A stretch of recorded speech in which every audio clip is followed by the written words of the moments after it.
We see that God told Joshua and Caleb they will enter into the promised land because they followed me wholeheartedly. யோசுவாவும் காலேபும் என்னை முழு இருதயத்தோடும் பின்பற்றினபடியால் அவர்கள் வாக்குத்தத்தம் பண்ணப்பட்ட தேசத்துக்குள் பிரவேசிப்பார்கள் என்று கர்த்தர் அங்கே சொல்லுகிறார். And also we see another person whose name was Job. God told about Job, there is none like Job upon this earth. இன்னொரு நபரை நாம் பார்க்கும்போது அது யோபாக இருக்கிறான்.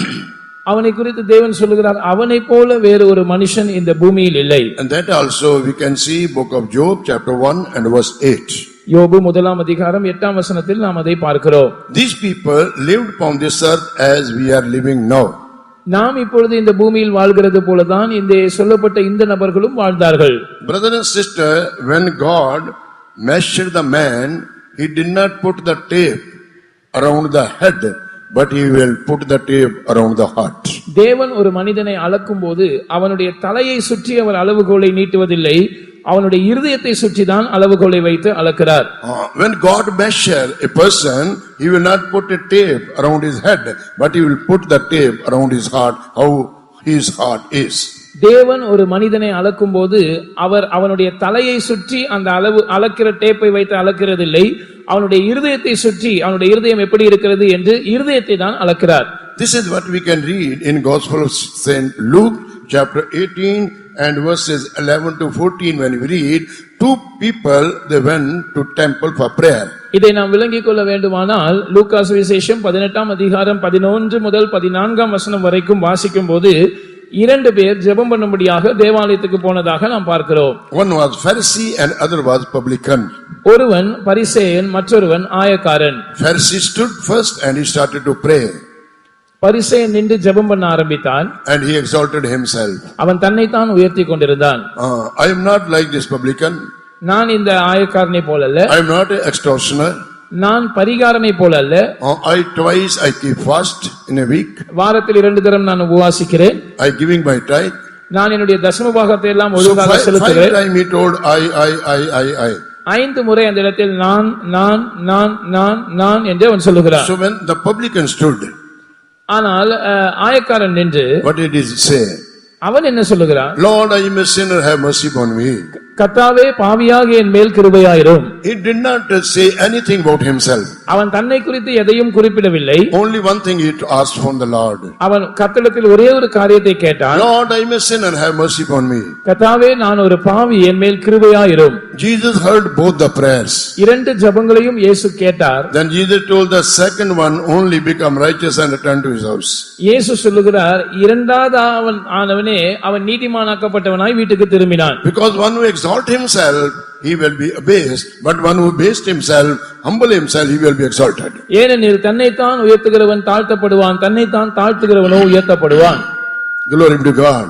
தேவனுக்கு மகிமை உண்டாகட்டும். Therefore, dear brothers and sisters, எனவே அருமையான சகோதர சகோதரிகளே, it is true that we have desire to do the whole and perfect will of God. தேவனுடைய முழுமையான சித்தத்தை, பரிபூர்ணமான சித்தத்தை செய்ய வேண்டும் என்கிற ஆவல் நமக்கு இருப்பது உண்மைதான். It is true that every one of us, those who are seated here, we want to please God. இங்கே உட்கார்ந்து இருக்கிற நம்மில் அனைவரும் தேவனை பிரியப்படுத்த விரும்புகிறோம் என்பதும் உண்மைதான். How many of you want to please God? உங்களில் எத்தனை பேர் தேவனை பிரியப்படுத்த விரும்புகிறீர்கள்? Those who want to please God hereafter in their life, lift up your hand and shout hallelujah. இனிமேல் என்னுடைய ஜீவியத்தில் நான் தேவனை பிரியப்படுத்த விரும்புகிறேன் என்று சொல்லுகிறவர்கள் உங்களுடைய கரங்களை உயர்த்தி அல்லேலூயா சொல்லுங்கள். Hallelujah. And also I will show you from the word of God what are those things which we should do in order to please God. தேவனை நாம் பிரியப்படுத்த வேண்டுமானால் நாம் என்னென்ன காரியங்களை செய்ய வேண்டும் என்பதை கர்த்தருடைய வசனத்தின் வாயிலாக நான் உங்களுக்கு தெரியப்படுத்த விரும்புகிறேன். Perhaps some of us may be seated here as a marred vessel. As a marred vessel, some of us may be seated here. நம்மில் சிலர் கெட்டுப்போன பாத்திரமாக இங்கே உட்கார்ந்து இருக்கலாம். But in the book of Jeremiah chapter 18 and verses 1 to 6 when we read, ஆனால் எரேமியா 18ஆம் அதிகாரம் முதல் 6 வசனங்களை நாம் வாசிக்கும்போது, then it is written, God can make the marred vessel into the honorable vessel. கெட்டுப்போன ஒரு பாத்திரத்தை கனத்துக்குரிய பாத்திரமாக மாற்ற தேவனால் முடியும் என்று நாம் இங்கே படிக்கிறோம். Because God is our potter and we are like a clay. ஏனென்றால் தேவன் நம்முடைய குயவனாய் இருக்கிறார், நாம் களிமண்ணாய் இருக்கிறோம். God desires is that we should keep close communion with him and become useful in his hands.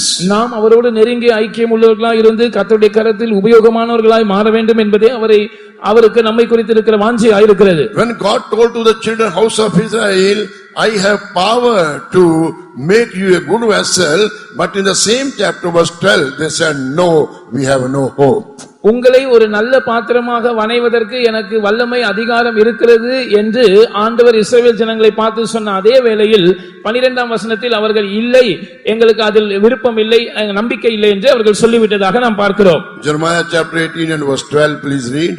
எரேமியா 18ஆம் அதிகாரம் 12ஆம் வசனத்தை வாசிப்போம். ஆனாலும் அவர்கள் அது கூடாத காரியம், நாங்கள் எங்கள் யோசனைகளின்படியே நடந்து அவரவர் தம் தம் பொல்லாத இருதயத்தினுடைய கடினத்தின்படியே செய்வோம் என்கிறார்கள்.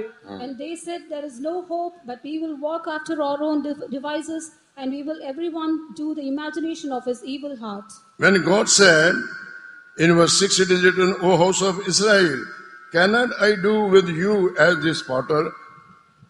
இஸ்ரவேல் குடும்பத்தாரே, இந்த குயவன் செய்வது போல நான் உங்களுக்கு செய்யக்கூடாதோ என்று கர்த்தர் சொல்லுகிறார் என்று 6ஆம் வசனத்தில் படிக்கிறோம். Behold, as the clay is in the potter's hand, so are ye in my hand, O house of Israel. இதோ இஸ்ரவேல் வீட்டாரே, களிமண் குயவன் கையில் இருக்கிறது போல நீங்கள் என் கையில் இருக்கிறீர்கள். But what they said in verse 12? ஆனால் 12ஆம் வசனத்தில் அவர்கள் என்ன சொல்லுகிறார்கள்? They said there is no hope. அது கூடாத காரியம் என்று சொல்லுகிறார்கள். That means they limited the Holy One of God.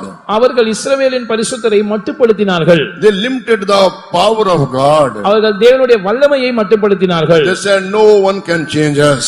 யாரும் எங்களை மாற்ற முடியாது என்று அவர்கள் சொன்னார்கள். That's why they said there is no hope. எனவேதான் எங்களுக்கு நம்பிக்கை இல்லை என்று அவர்கள் சொல்லுகிறார்கள். Why they said like that? ஏன் அவர்கள் அப்படி சொல்லுகிறார்கள்? Because they don't want to change their ways, they want to walk on their own ways. ஏனென்றால் அவர்கள் தங்கள் வழிகளை மாற்றிக்கொள்ள விரும்பவில்லை, அவர்கள் தங்கள் சொந்த வழிகளிலேயே நடக்க விரும்பினார்கள். And they said we will everyone do the imagination of our evil hearts.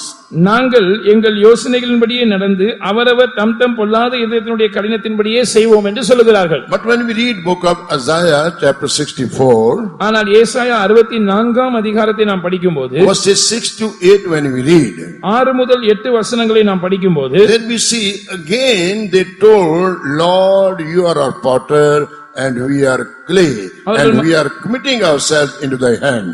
இங்கே அவர்கள், ஆண்டவரே நீர் எங்களுடைய பிதா, எங்களுடைய குயவன், நாங்கள் களிமண், நாங்கள் எங்களை உமக்கு ஒப்புவிக்கிறோம் என்று சொல்லுகிறார்கள். Like a clay, Lord, we surrender ourselves into thy hands. கர்த்தாவே, ஒரு களிமண்ணை போல எங்களை உம்முடைய கரத்தில் நாங்கள் ஒப்புக் கொடுக்கிறோம். You can reshape us, you can remold us. நீர் எங்களை மறுபடியும் வணையலாம், மறுபடியும் எங்களுக்கு ஒரு உருவத்தை கொடுக்கலாம். What is impossible with us, that is possible with our God. நமக்கு எது அசாத்தியமானதாக இருக்கிறதோ அது நம்முடைய தேவனால் சாத்தியமாகும். To whom God will show mercy, he will show his mercy. எவன் மேல் இரக்கமுள்ளவராய் இருக்க அவர் சித்தமா இருக்கிறாரோ அவன் மேல் அவர் இரக்கமாய் இருப்பார். To whom God is gracious, he will be gracious to him. எவன் மேல் கிருபையாய் இருக்க அவர் சித்தமாய் இருக்கிறாரோ அவன் மேல் கிருபையாய் இருப்பார். Now read please Romans chapter 9 verses 15 and 16. ரோமர் 9ஆம் அதிகாரம் 15 16 வசனங்களை தயவு செய்து வாசியுங்கள். ஆகியா நான் என்ன சொல்லுவோம்? தேவனிடத்தில் அநீதி உண்டென்று சொல்லலாமா? சொல்லக்கூடாதே. அவர் மோசேயை நோக்கி, எவன் மேல் இரக்கமாயிருக்க சித்தமாயிருப்பேனோ அவன் மேல் இரக்கமாயிருப்பேன், எவன் மேல் உருக்கமாயிருக்க சித்தமாயிருப்பேனோ அவன் மேல் உருக்கமாயிருப்பேன் என்றார். What shall we say then? Is there unrighteousness with God? God forbid. Romans chapter 9 verses 15 and 16. 15 16. For he said to Moses, I will have mercy on whom I will have mercy, and I will have compassion on whom I will have compassion. So then it is not of him that willeth, nor of him that runneth, but of God that showeth mercy. Glory be to God.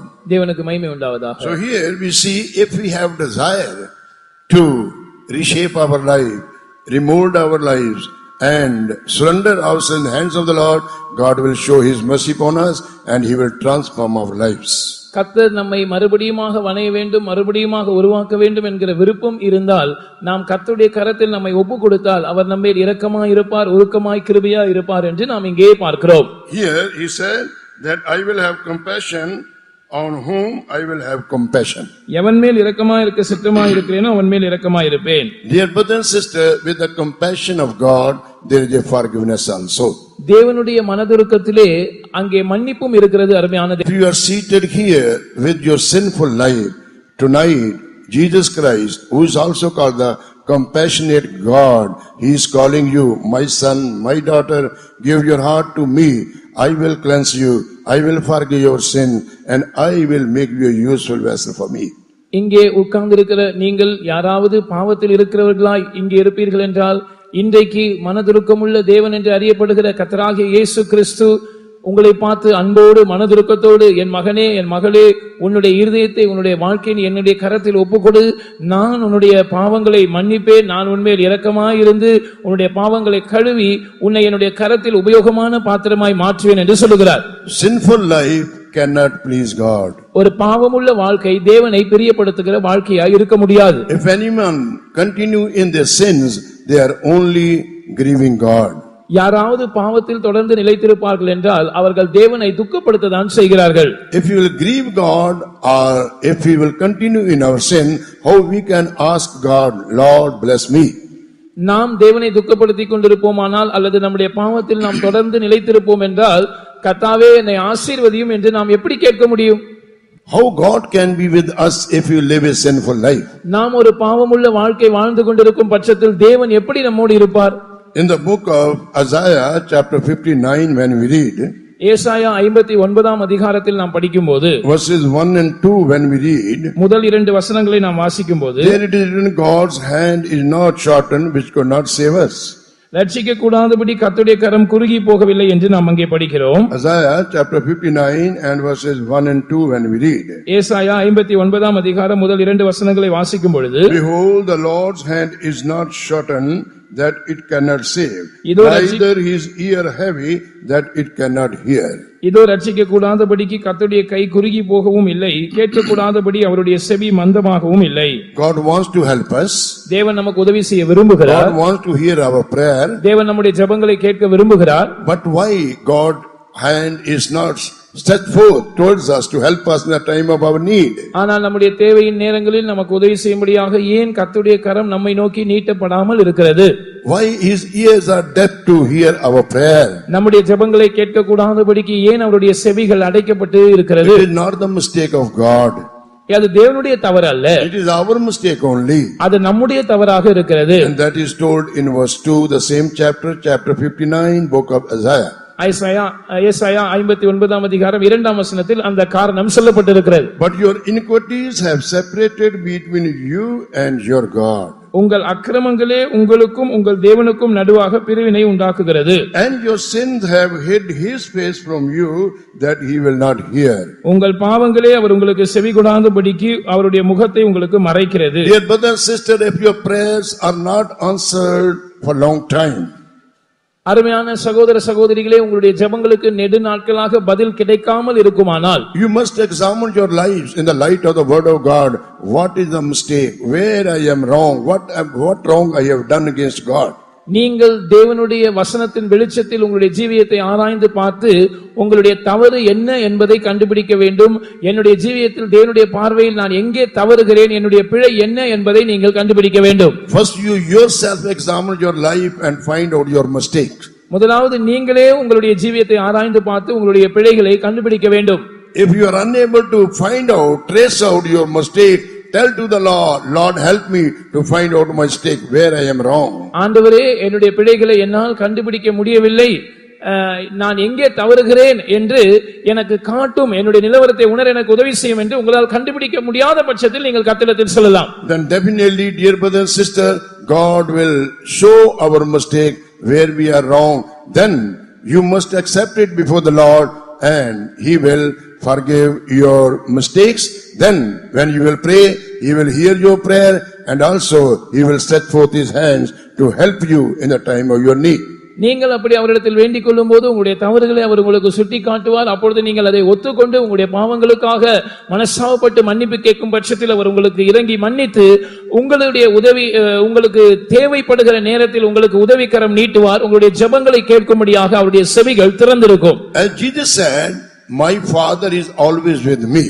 இயேசு சொல்லுகிறார், என்னுடைய பிதா எப்பொழுதும் என்னுடனே இருக்கிறார். He has never left me alone. அவர் ஒருபோதும் என்னை தனியே இருக்க விடவில்லை. In the same way, dear brother and sister, our heavenly God, He wanted to keep such a relationship with us. அதே போல அருமையானவர்களே, பரலோகத்தின் தேவன் நம்மோடு ஒரு நெருங்கிய உறவை வைத்துக் கொள்ள விரும்புகிறார். Because we are the creation of God. ஏனென்றால் நாம் தேவனுடைய பிள்ளைகளாய் இருக்கிறோம். And because of our disobedient spirit, we went far from God.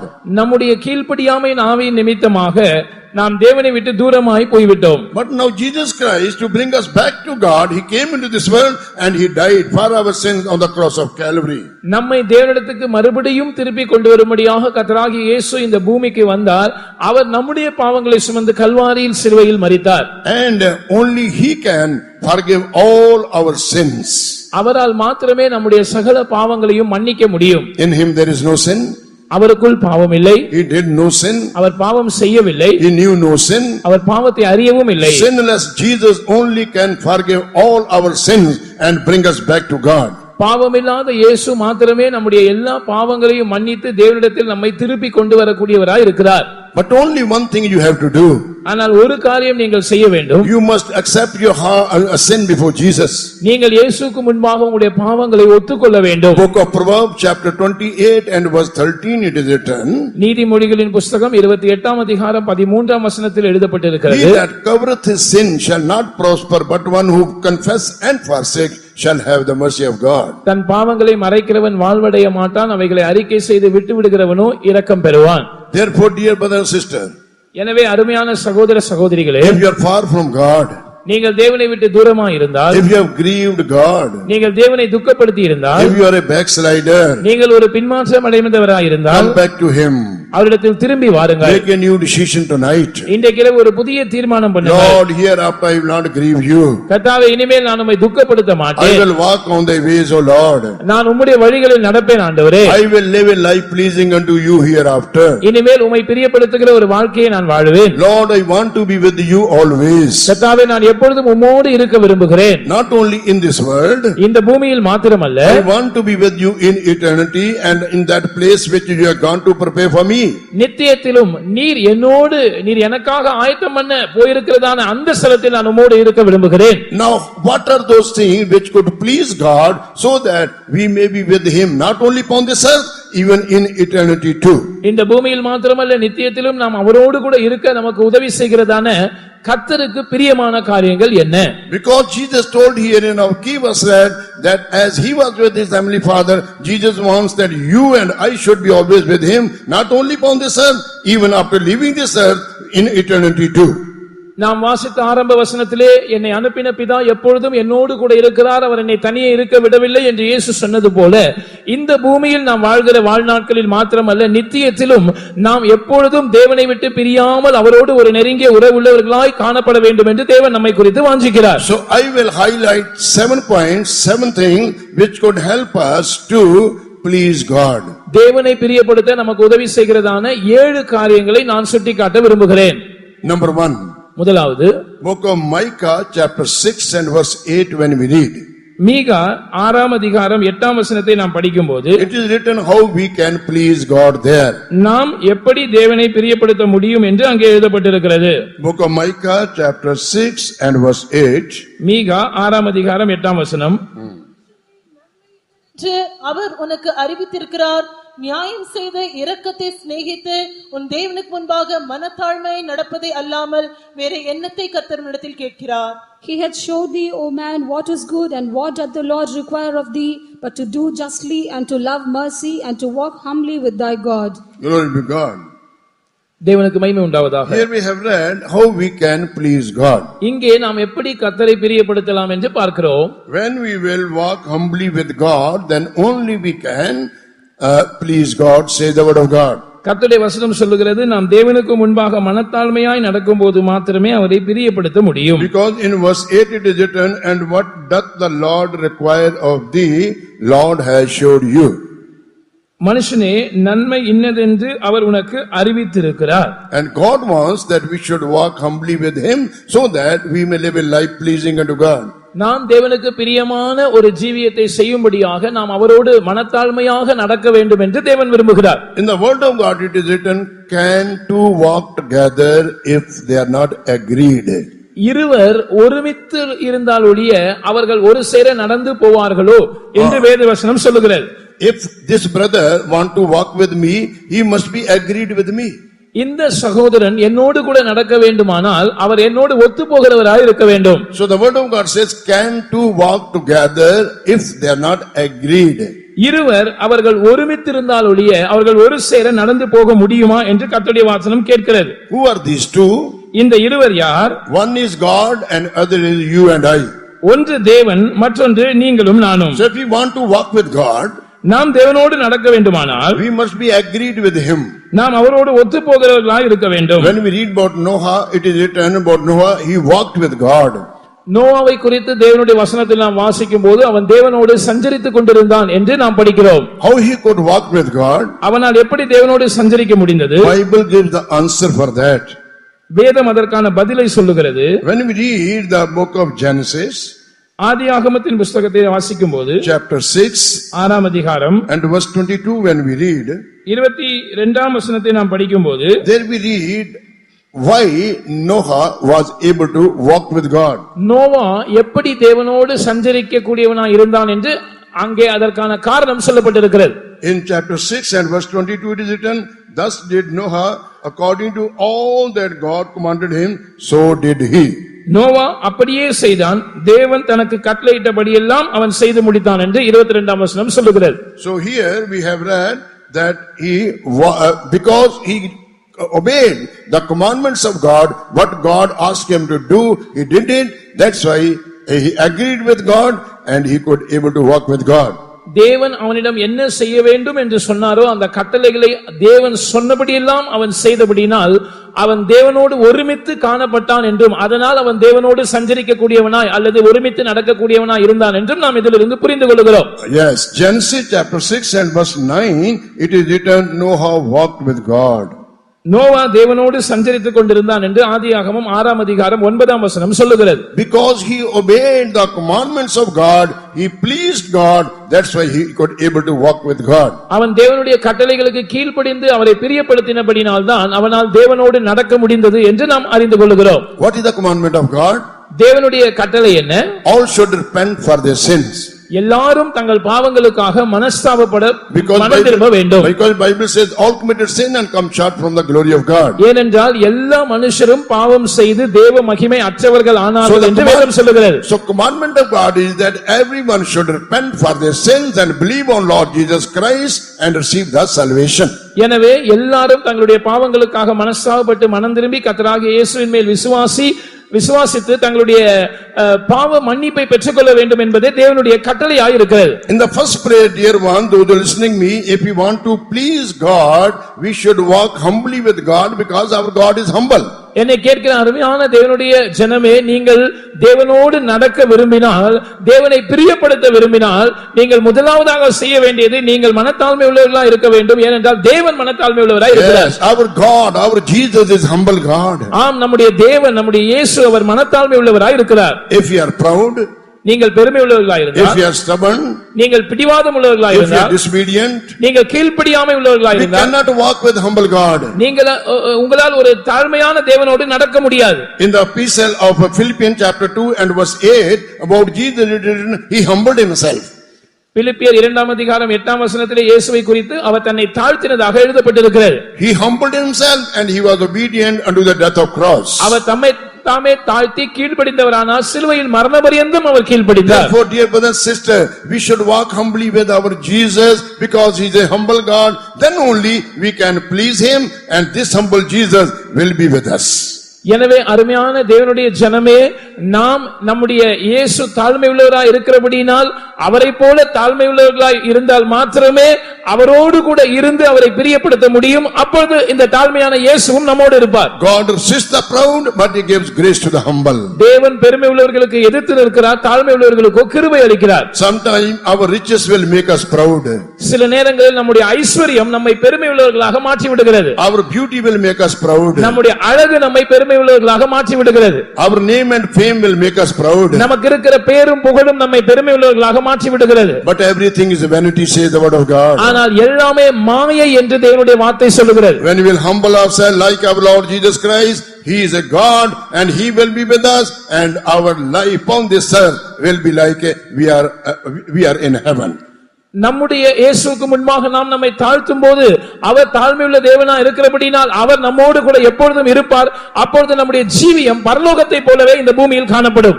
When we think more deep about this walk, இந்த நடக்கையை குறித்து அதிக ஆழமாக நாம் சிந்தித்தால், in walk also we see three more things.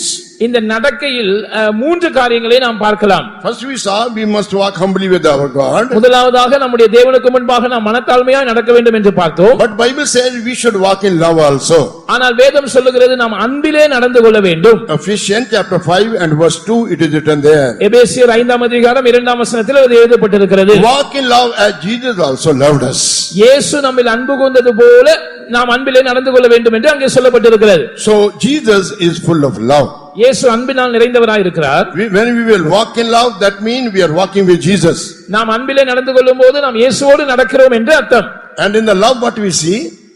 அன்பிலே நாம் என்ன பார்க்கிறோம்? In the love also we see three things. அன்பிலே இன்னும் மூன்று காரியங்களை நாம் பார்க்கிறோம். What are those three things we see in the love? அன்பிலே நாம் பார்க்கிற மூன்று காரியங்கள் என்ன? One is the forgiving nature. முதலாவது அன்பிலே மன்னிக்கிற சுபாவம் உண்டு. Second is the giving nature. இரண்டாவது அன்பிலே கொடுக்கிற சுபாவம் உண்டு. When we see about the giving nature, we see Ephesians chapter 5 and verse 25. Jesus loved the church and He gave Himself for it. கொடுக்கிற சுபாவத்தை குறித்து நாம் படிக்கும்போது எபேசியர் 5ஆம் அதிகாரம் தமிழில் 25 மற்றும் 27 வசனங்களில் இயேசு கிறிஸ்து சபையில் அன்பு கூர்ந்து தம்மை தாமே அதற்காக கொடுத்தார் என்று நாம் படிக்கிறோம். So in the first thing what we see in the love is the giving nature. எனவே அன்பிலே நாம் காண்கிற முதலாவது தன்மை அது கொடுக்கிற சுபாவம். Second quality we see in the love is the forgiving nature. இரண்டாவதாக அன்பிலே நாம் பார்க்கிறதான தன்மை அது மன்னிக்கிற சுபாவம். That we can see in Colossians chapter 3 and verse 13. கொலோசியர் 3ஆம் அதிகாரம் 13ஆம் வசனத்தில் நாம் அதை பார்க்கலாம். As Christ has forgiven us, we should also forgive to others. கிறிஸ்து நமக்கு மன்னித்தது போல நாமும் மற்றவர்களுக்கு மன்னிக்க வேண்டும். And third thing what we see in the love, மூன்றாவதாக அன்பிலே நாம் என்ன பார்க்கிறோம்? bearing each other's burdens. மற்றவர்களுடைய அல்லது ஒருவருடைய பாரத்தை ஒருவர் சுமப்பது. That we can see in Galatians chapter 6 and verse 2. கலாத்தியர் 6ஆம் அதிகாரம் 2ஆம் வசனத்தில் நாம் அதை பார்க்கிறோம். Bear each other's burdens and fulfill the law of Christ. நீங்கள் ஒருவர் பாரத்தை ஒருவர் சுமந்து இப்படி கிறிஸ்துவின் பிரமாணத்தை நிறைவேற்றுங்கள். So when we will have these three qualities which are in the love, that shows that we are pleasing God. அன்பிலே இருக்கிறதான இந்த மூன்று சுபாவங்களையும் உடையவர்களாய் நாம் இருக்கும்போது நாம் தேவனை பிரியப்படுத்துகிறோம் என்பதே அதன் பொருளாய் இருக்கிறது. If you have any grudge, if you have any ill feeling towards anyone, brother among the brother, sisters among the sister, forgive them in the name of the Lord Jesus Christ. சகோதரர்கள் வேறு யாராவது சகோதரனோடு, சகோதரிகள் வேறு யாராவது சகோதரியோடு உங்களுக்கு ஏதாவது மனத்தாங்கல் மனஸ்தாபம் இருக்கும் என்று சொன்னால் நீங்கள் இப்பொழுதே இயேசுவின் நாமத்தில் அவர்களை மன்னித்து மறந்து விடுங்கள். And when the second thing you see in walk in light. நடக்கையிலே நாம் பார்க்கிற அடுத்த காரியமானது நாம் வெளிச்சத்தில் நடக்க வேண்டுமா? Ephesians chapter 5 and verse 8 it is written, once you were in darkness but now you are in light, walk as the children of light. எபேசியர் 5ஆம் அதிகாரம் 8ஆம் வசனம் இப்படி சொல்லுகிறது, முற்காலத்தில் நீங்கள் அந்தகாரமாய் இருந்தீர்கள், இப்பொழுதோ கர்த்தருக்குள் வெளிச்சமாய் இருக்கிறீர்கள், வெளிச்சத்தின் பிள்ளைகளாய் நடந்து கொள்ளுங்கள். You are the light of this world, God said. இயேசு சொன்னார், நீங்கள் தான் இந்த உலகத்தின் வெளிச்சமாய் இருக்கிறீர்கள். Therefore we should walk as a light. எனவே நாம் வெளிச்சமாய் நடக்க வேண்டும். Light only can dispel the darkness. வெளிச்சம் மட்டுமே இருளை அகற்றக்கூடிய தன்மை உள்ளதாய் இருக்கிறது. This world is full of darkness. இந்த உலகம் இருளினால் அந்தகாரத்தினால் நிறைந்திருக்கிறது. Only the church can bring the light into this dark world. இந்த அந்தகாரமான உலகத்துக்குள் வெளிச்சத்தை கொண்டு வரக்கூடிய ஒரே ஒரு வாய்ப்பு சபைக்கு மாத்திரமே இருக்கிறது. Because there the church is the body of Jesus Christ and Jesus and I am the light of this world. சபையானது கிறிஸ்துவின் சரீரமாய் இருக்கிறது. கிறிஸ்து சொன்னார், நான் இந்த உலகத்துக்கு வெளிச்சமாய் இருக்கிறேன். One will follow me, he will not walk in darkness, but he will walk in light of life. என்னை பின்பற்றுகிறவன் அவன் இருளிலே நடவாமல் ஜீவ ஒளியை அடைந்திருப்பான். Therefore, dear brother and sister, hereafter, we should not walk humbly only, we should not walk in love, but we should walk in light also. எனவே அருமையான சகோதர சகோதரிகளே, இனிமேல் நாம் மனத்தாழ்மையுள்ளவர்களாய் நடக்க வேண்டும். அது மாத்திரமல்ல, அன்புள்ளவர்களாய் நடக்க வேண்டும். அது மாத்திரமல்ல, நாம் வெளிச்சத்தின் பிள்ளைகளாய் நடக்க வேண்டும். Epistle of 3 John verse 4, when we read, it is written we should walk in truth. 3 யோவான் 4 வசனத்தில் நாம் படிக்கும்போது நாம் சத்தியத்தில் நடக்க வேண்டும் என்று அங்கே சொல்லப்பட்டிருக்கிறது. There Apostle John said, there is no greater joy than to hear that my children walk in truth. அங்கே அப்போஸ்தலனாகிய யோவான் சொல்லுகிறான், என் பிள்ளைகள் சத்தியத்திலே நடக்கிறார்கள் என்று கேள்விப்படுகிற சந்தோஷத்திலும் அதிகமான சந்தோஷம் எனக்கு இல்லை. Glory be to God. தேவனுக்கு மகிமை உண்டாவதாக. Oh dear brother and sister, we should walk in truth. அருமையான சகோதர சகோதரிகளே, நாம் சத்தியத்தில் நடக்க வேண்டும். Who is this truth? இந்த சத்தியம் யார்? Jesus is the truth. இயேசுதான் சத்தியமாய் We இருக்கிறார். should walk after Jesus, who is the truth. சத்தியமாய் இருக்கிற இயேசுவில் நாம் நடக்க வேண்டும். Who is the truth? சத்தியம் யார்? Word of God is the truth. தேவனுடைய வார்த்தை சத்தியமாய் We இருக்கிறது. should walk according to the word of God. நாம் தேவனுடைய வசனத்தின் அடிப்படையில் நடக்க வேண்டும். When we will walk according to the word of God with the truth, it will sanctify our lives. தேவனுடைய வசனமாகிய சத்தியத்தின்படி நாம் நடக்கும்போது அது நம்முடைய ஜீவியத்தை பரிசுத்தமாக்கும். Jesus said 17 John 17 verse, sanctify them through the truth, thy word is truth. யோவான் 17 அதிகாரம் 17 வசனத்திலே கர்த்தராகிய இயேசு சொன்னார், உம்முடைய சத்தியத்தினாலே அவர்களை பரிசுத்தமாக்கும், உம்முடைய வசனமே சத்தியம். Therefore, dear brother and sister, we should walk in the truth, we should walk in light, we should walk in love, and also walk humbly with our Jesus. Then only we can please God, and this Jesus will be with us. அருமையான சகோதர சகோதரிகளே, நாம் நம்முடைய தேவனுக்கு முன்பாக அல்லது நம்முடைய தேவனோடு மனத்தாழ்மையாய் நடக்க வேண்டும். நாம் அன்பிலே நடந்து கொள்ள வேண்டும். நாம் வெளிச்சத்திலே நடக்க வேண்டும். நாம் சத்தியத்தின்படி நடக்க வேண்டும். அப்பொழுதுதான் நாம் தேவனை பிரியப்படுத்தக்கூடியவர்களாய் இருப்போம். இந்த இயேசு நம்மோடு கூட எப்பொழுதும் இருப்பார். What about our life today in the light of the word of God? வேத வசனத்தின் வெளிச்சத்தில் நம்முடைய வாழ்க்கை இன்றைக்கு இரவு எப்படி காணப்படுகிறது? Is our conscience, is our heart say, yes, I am walking with my Jesus humbly? நம்முடைய இதயத்தில் இருக்கிற மனசாட்சி, நான் என் இயேசுவோடு தாழ்மையாக நடக்கிறேன் என்று சொல்லுகிறதா? Or only I walk with Jesus when I need something from him? இல்லாவிட்டால் எனக்கு இயேசுவிடத்தில் ஏதாவது தேவைப்படும் போது மாத்திரமே நான் மனத்தாழ்மையாக நடக்கிறேன் என்று அந்த மனசாட்சி சொல்லுகிறதா? Oh no, that is not the genuine walking with Jesus. அது இயேசுவோடு உண்மையாய் நடப்பது அல்ல. We should walk wholeheartedly. நாம் முழு இதயத்தோடும் இயேசுவோடு நடக்க வேண்டும். Then only he will be pleased by our lives. அப்பொழுதுதான் அவர் நம்முடைய ஜீவியத்தில் பிரியப்படுவார். Number 2, இரண்டாவது, if we want to please Jesus so that he should be with us, இயேசு நம்மோடு இருக்கத்தக்கதாக நாம் அவரை பிரியப்படுத்த வேண்டுமானால் we must be willing to crush ourselves. நாம் நம்மை நொறுக்க ஆயத்தமாய் இருக்க வேண்டும். We must be willing to crush ourselves. We must be willing to suffer, put into suffering. நாம் பாடுகளுக்கு உட்படுத்தப்பட ஆயத்தமாய் மனமுவந்தவர்களாய் இருக்க வேண்டும். நம்மை நாமே நொறுக்கப்படுவதற்கு ஒப்புக்கொடுக்கிறவர்களாய் இருக்க வேண்டும். When we read the book of Isaiah chapter 53 and verse 10, ஏசாயாவின் புத்தகம் 53 அதிகாரம் 10 வசனத்தை நாம் படிக்கும்போது, Isaiah chapter 53 and verse 10, what we read, ஏசாயா 53 அதிகாரம் 10 வசனத்தில் நாம் என்ன படிக்கிறோம்? it is written, yet it pleased the Lord to bruise him. அவரை நொறுக்குவது பிதாவுக்கு சித்தமாய் இருந்தது என்று இங்கே எழுதப்பட்டிருக்கிறது. What is that Lord who pleased to bruise him? கர்த்தரோ அவரை நொறுக்க சித்தமானார் அல்லது கர்த்தருக்கு அவரை நொறுக்குவது பிரியமாய் இருந்தது என்றால் அதனுடைய அர்த்தம் என்ன? Who is this Lord? இந்த கர்த்தர் யார்? God the Father. இது பிதாவாகிய தேவனை குறிக்கிறது. Please God the Father to bruise him, mean bruise his son Jesus. கர்த்தரோ அல்லது பிதாவாகிய தேவனோ அவரை நொறுக்க சித்தம் கொண்டார் என்றால் குமாரனை நொறுக்குவது பிதாவுக்கு சித்தமாய் இருந்தது. And put him to grief. அவரை பாடுகளுக்கு உட்படுத்தினார். And also in the last portion of that verse it is written, அந்த வசனத்தின் கடைசி பகுதியில் எழுதப்பட்டிருக்கிறது, the pleasure of the Lord shall prosper in his hand. கர்த்தருக்கு சித்தமானது அவர் கையினால் வாய்க்கும். Glory be to God. தேவனுக்கு மகிமை உண்டாவதாக. When God's pleasure or God's will was concerning his son Jesus Christ that he should be bruised, பிதாவாகிய தேவனுக்கு தம்முடைய குமாரனை பற்றி இருந்ததான சித்தம் அவர் நொறுக்கப்பட வேண்டும் என்பதாக இருந்தது. then what Jesus did? இயேசு என்ன செய்தார்? When we read book of Isaiah chapter 50, ஏசாயா 50 அதிகாரத்தை நாம் படிக்கும்போது, book of Isaiah chapter 50 and verses 6 and 7, when we read, ஏசாயா 50 அதிகாரம் 6, 7 வசனங்களை நாம் படிக்கும்போது, what is written about Jesus there? இங்கே இயேசுவை குறித்து என்ன எழுதப்பட்டிருக்கிறது? Book of Isaiah chapter 50 verses 6 and 7, ஏசாயா 50 அதிகாரம் 6, 7 வசனங்கள். we see what was done in his life when he came in the human body upon this earth. It was already told before his birth. இயேசு இந்த பூமிக்கு தன் மாம்ச சரீரத்தில் வந்தபோது அவருக்கு என்ன நிகழ்ந்ததோ அது அவருடைய பிறப்புக்கு முன்பாகவே சொல்லப்பட்டதை நாம் இங்கே படிக்கிறோம். Here Jesus said, I gave my back to the smitters. நான் அடிக்கிறவர்களுக்கு என் முதுகை கொடுத்தேன் என்று இயேசு சொல்லுகிறார். In verse Isaiah chapter 50 and verse 6, Jesus told, I gave my back to the smitters. ஏசாயா 50ஆம் அதிகாரம் 6ஆம் வசனத்தில் இயேசு சொல்லுகிறார், அடிக்கிறவர்களுக்கு நான் என் முதுகை ஒப்புக் கொடுத்தேன். And my cheek to them that plucked of the hair. தாடை மயிரை பிடுங்குகிறவர்களுக்கு நான் என் தாடைகளையும் ஒப்புக் கொடுத்தேன். I hid not my face from shame and spitting. அவமானத்துக்கும் உமிழ்நீருக்கும் என் முகத்தை மறைக்கவில்லை. And the Lord God will help me. கர்த்தராகிய ஆண்டவர் எனக்கு துணை செய்கிறார். Here Lord God mean God the Father. கர்த்தராகிய ஆண்டவர் என்று இங்கே சொல்வது பிதாவாகிய தேவனை குறிக்கிறது. He will help me.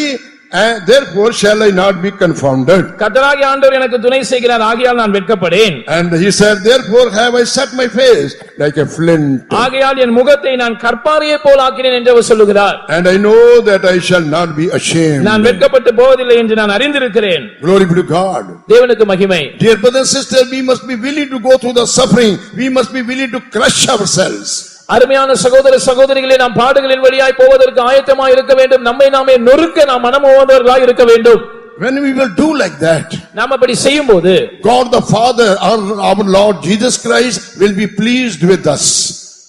கர்த்தராகிய இயேசு கிறிஸ்துவும் பிதாவாகிய தேவனும் நம்மேல் பிரியமாய் இருப்பார்கள். Because Jesus himself went through that path. ஏனென்றால் இயேசுதாமே அந்த பாதையினூடாக கடந்து போயிருக்கிறார். And he has given us the example also. அவர் நமக்கு முன்மாதிரியாக வைத்து போயிருக்கிறார். When we read in the book of in the epistle of 1 Peter chapter 2 and verse 21, பேதுரு எழுதின முதலாம் நிருபம் 2ஆம் அதிகாரம் 21 22 வசனங்களை வாசிக்கும்போது, 1 Peter chapter 2 and verse 21, when we read, முதலாம் பேதுரு 2ஆம் அதிகாரம் 21ஆம் வசனத்தை நாம் படிக்கும்போது, there we see the same thing which Jesus did, what was told about Jesus in the book of Isaiah chapter 50 and verse 6 and 7.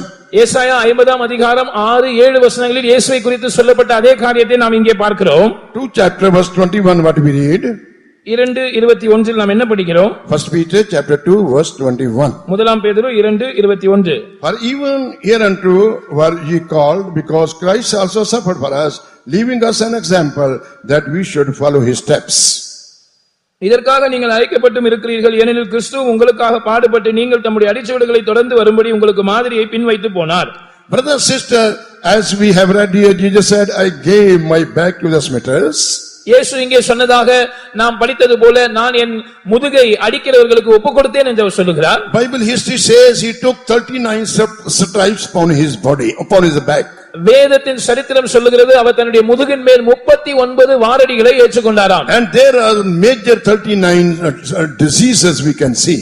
இன்றைக்கு உலகத்தில் இருக்கிற வியாதிகளை 39 வகையாக பிரிக்கிறார்கள். That means the scientists say, the doctors say there are major 39 diseases, and Jesus took 39 stripes, the Bible history says. So that means every stripes which Jesus took upon his body, that is the medicine of our healing, our sickness. உலகத்தில் இருக்கிற விஞ்ஞானிகள் சொல்லுகிறார்கள், இயேசு அதாவது நம்முடைய இந்த உலகத்தில் இருக்கிற வியாதிகள் 39 வகையாக வகையறுக்கப்படலாம் என்று.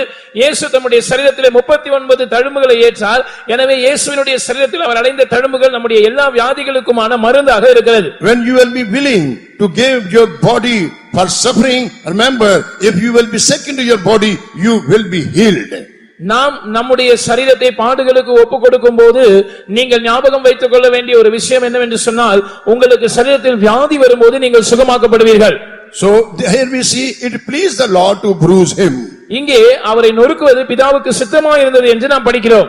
Jesus Christ went through the suffering joyfully. இயேசு பாடுகளினூடாக சந்தோஷமாய் கடந்து போனார். Where we read that? நாம் எங்கே அதை வாசிக்கிறோம்? Hebrew chapter 12 and verse 2. எபிரேயர் 12ஆம் அதிகாரம் 2ஆம் வசனத்தில் படிக்கிறோம். Hebrew chapter 12 and verse 2, when we read, எபிரேயர் 12ஆம் அதிகாரம் 2ஆம் வசனத்தை நாம் படிக்கும்போது, there what we read there, அங்கே நாம் என்ன படிக்கிறோம்?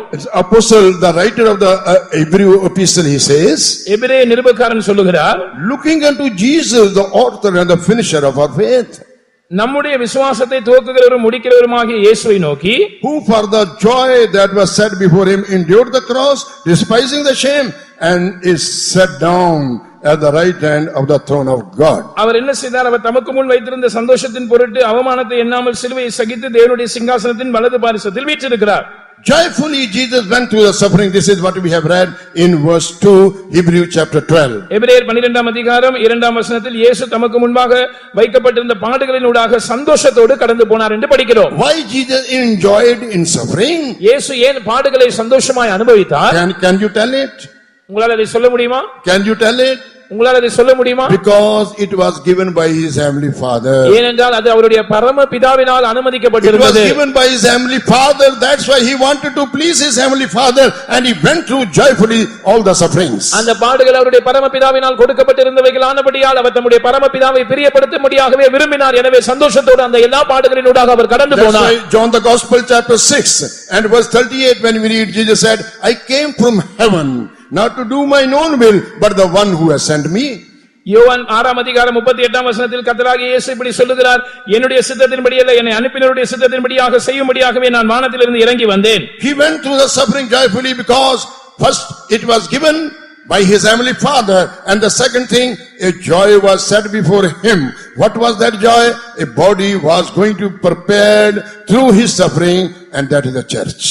இயேசு பாடுகளின் ஊடாக சந்தோஷத்தோடு கடந்து போவதற்கு இரண்டு காரணங்கள் உண்டு. முதலாவது, அது அவருடைய பரம பிதாவினால் கொடுக்கப்பட்டவைகள் ஆனபடியால் அவர் பரம பிதாவை பிரியப்படுத்தும்படியாக அவைகளில் சந்தோஷமாய் கடந்து போனார். இரண்டாவதாக, அவருக்கு முன்பாக ஒரு சந்தோஷம் வைக்கப்பட்டிருந்தது. அதன் நிமித்தமாக அவர் பாடுகளை சந்தோஷமாய் சகித்தார். அந்த சந்தோஷம் என்னவென்றால், அவருடைய பாடுகளின் மூலமாக ஒரு சரீரம் உருவாக்கப்பட போகிறது. அந்த சரீரமே அவருடைய சபையாகிய சரீரமாய் இருக்கிறது. You and I, the body of Jesus Christ. நீங்களும் நானும் கிறிஸ்துவின் சரீரமாய் இருக்கிறோம். You and I should become joy to Jesus. நீங்களும் நானும் இயேசுவுக்கு சந்தோஷத்தை கொடுக்கிறவர்களா இருக்க வேண்டும். Are we giving joy to Jesus by our life?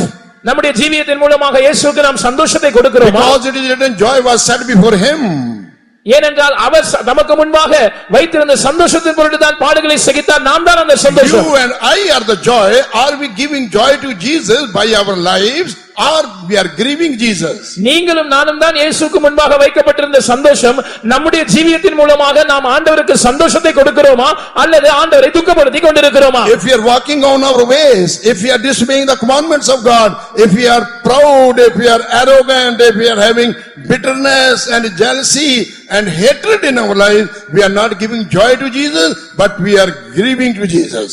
நாம் நம்முடைய சொந்த வழிகளில் நடந்து நம்முடைய பாவ வழிகளில் பிடிவாதமாக இருந்து கொண்டிருப்போம் என்றால், நாம் பெருமையாக அகந்தை உள்ளவர்களாக இயேசுவுக்கு பிரியமில்லாத அல்லது பரிசுத்தமாக்கப்படாத சுபாவங்களாகிய கசப்பையும் வைராக்கியத்தையும் வைத்திருப்போம் என்றால், நாம் இயேசுவை துக்கப்படுத்துகிறோமே ஒழிய நாம் அவருக்கு சந்தோஷத்தை கொடுக்கவில்லை என்பதை நாம் புரிந்து கொள்ள வேண்டும். Therefore, dear church of God, dear people of God, if suffering comes for the sake of truth, if suffering comes for the sake of Jesus, do it.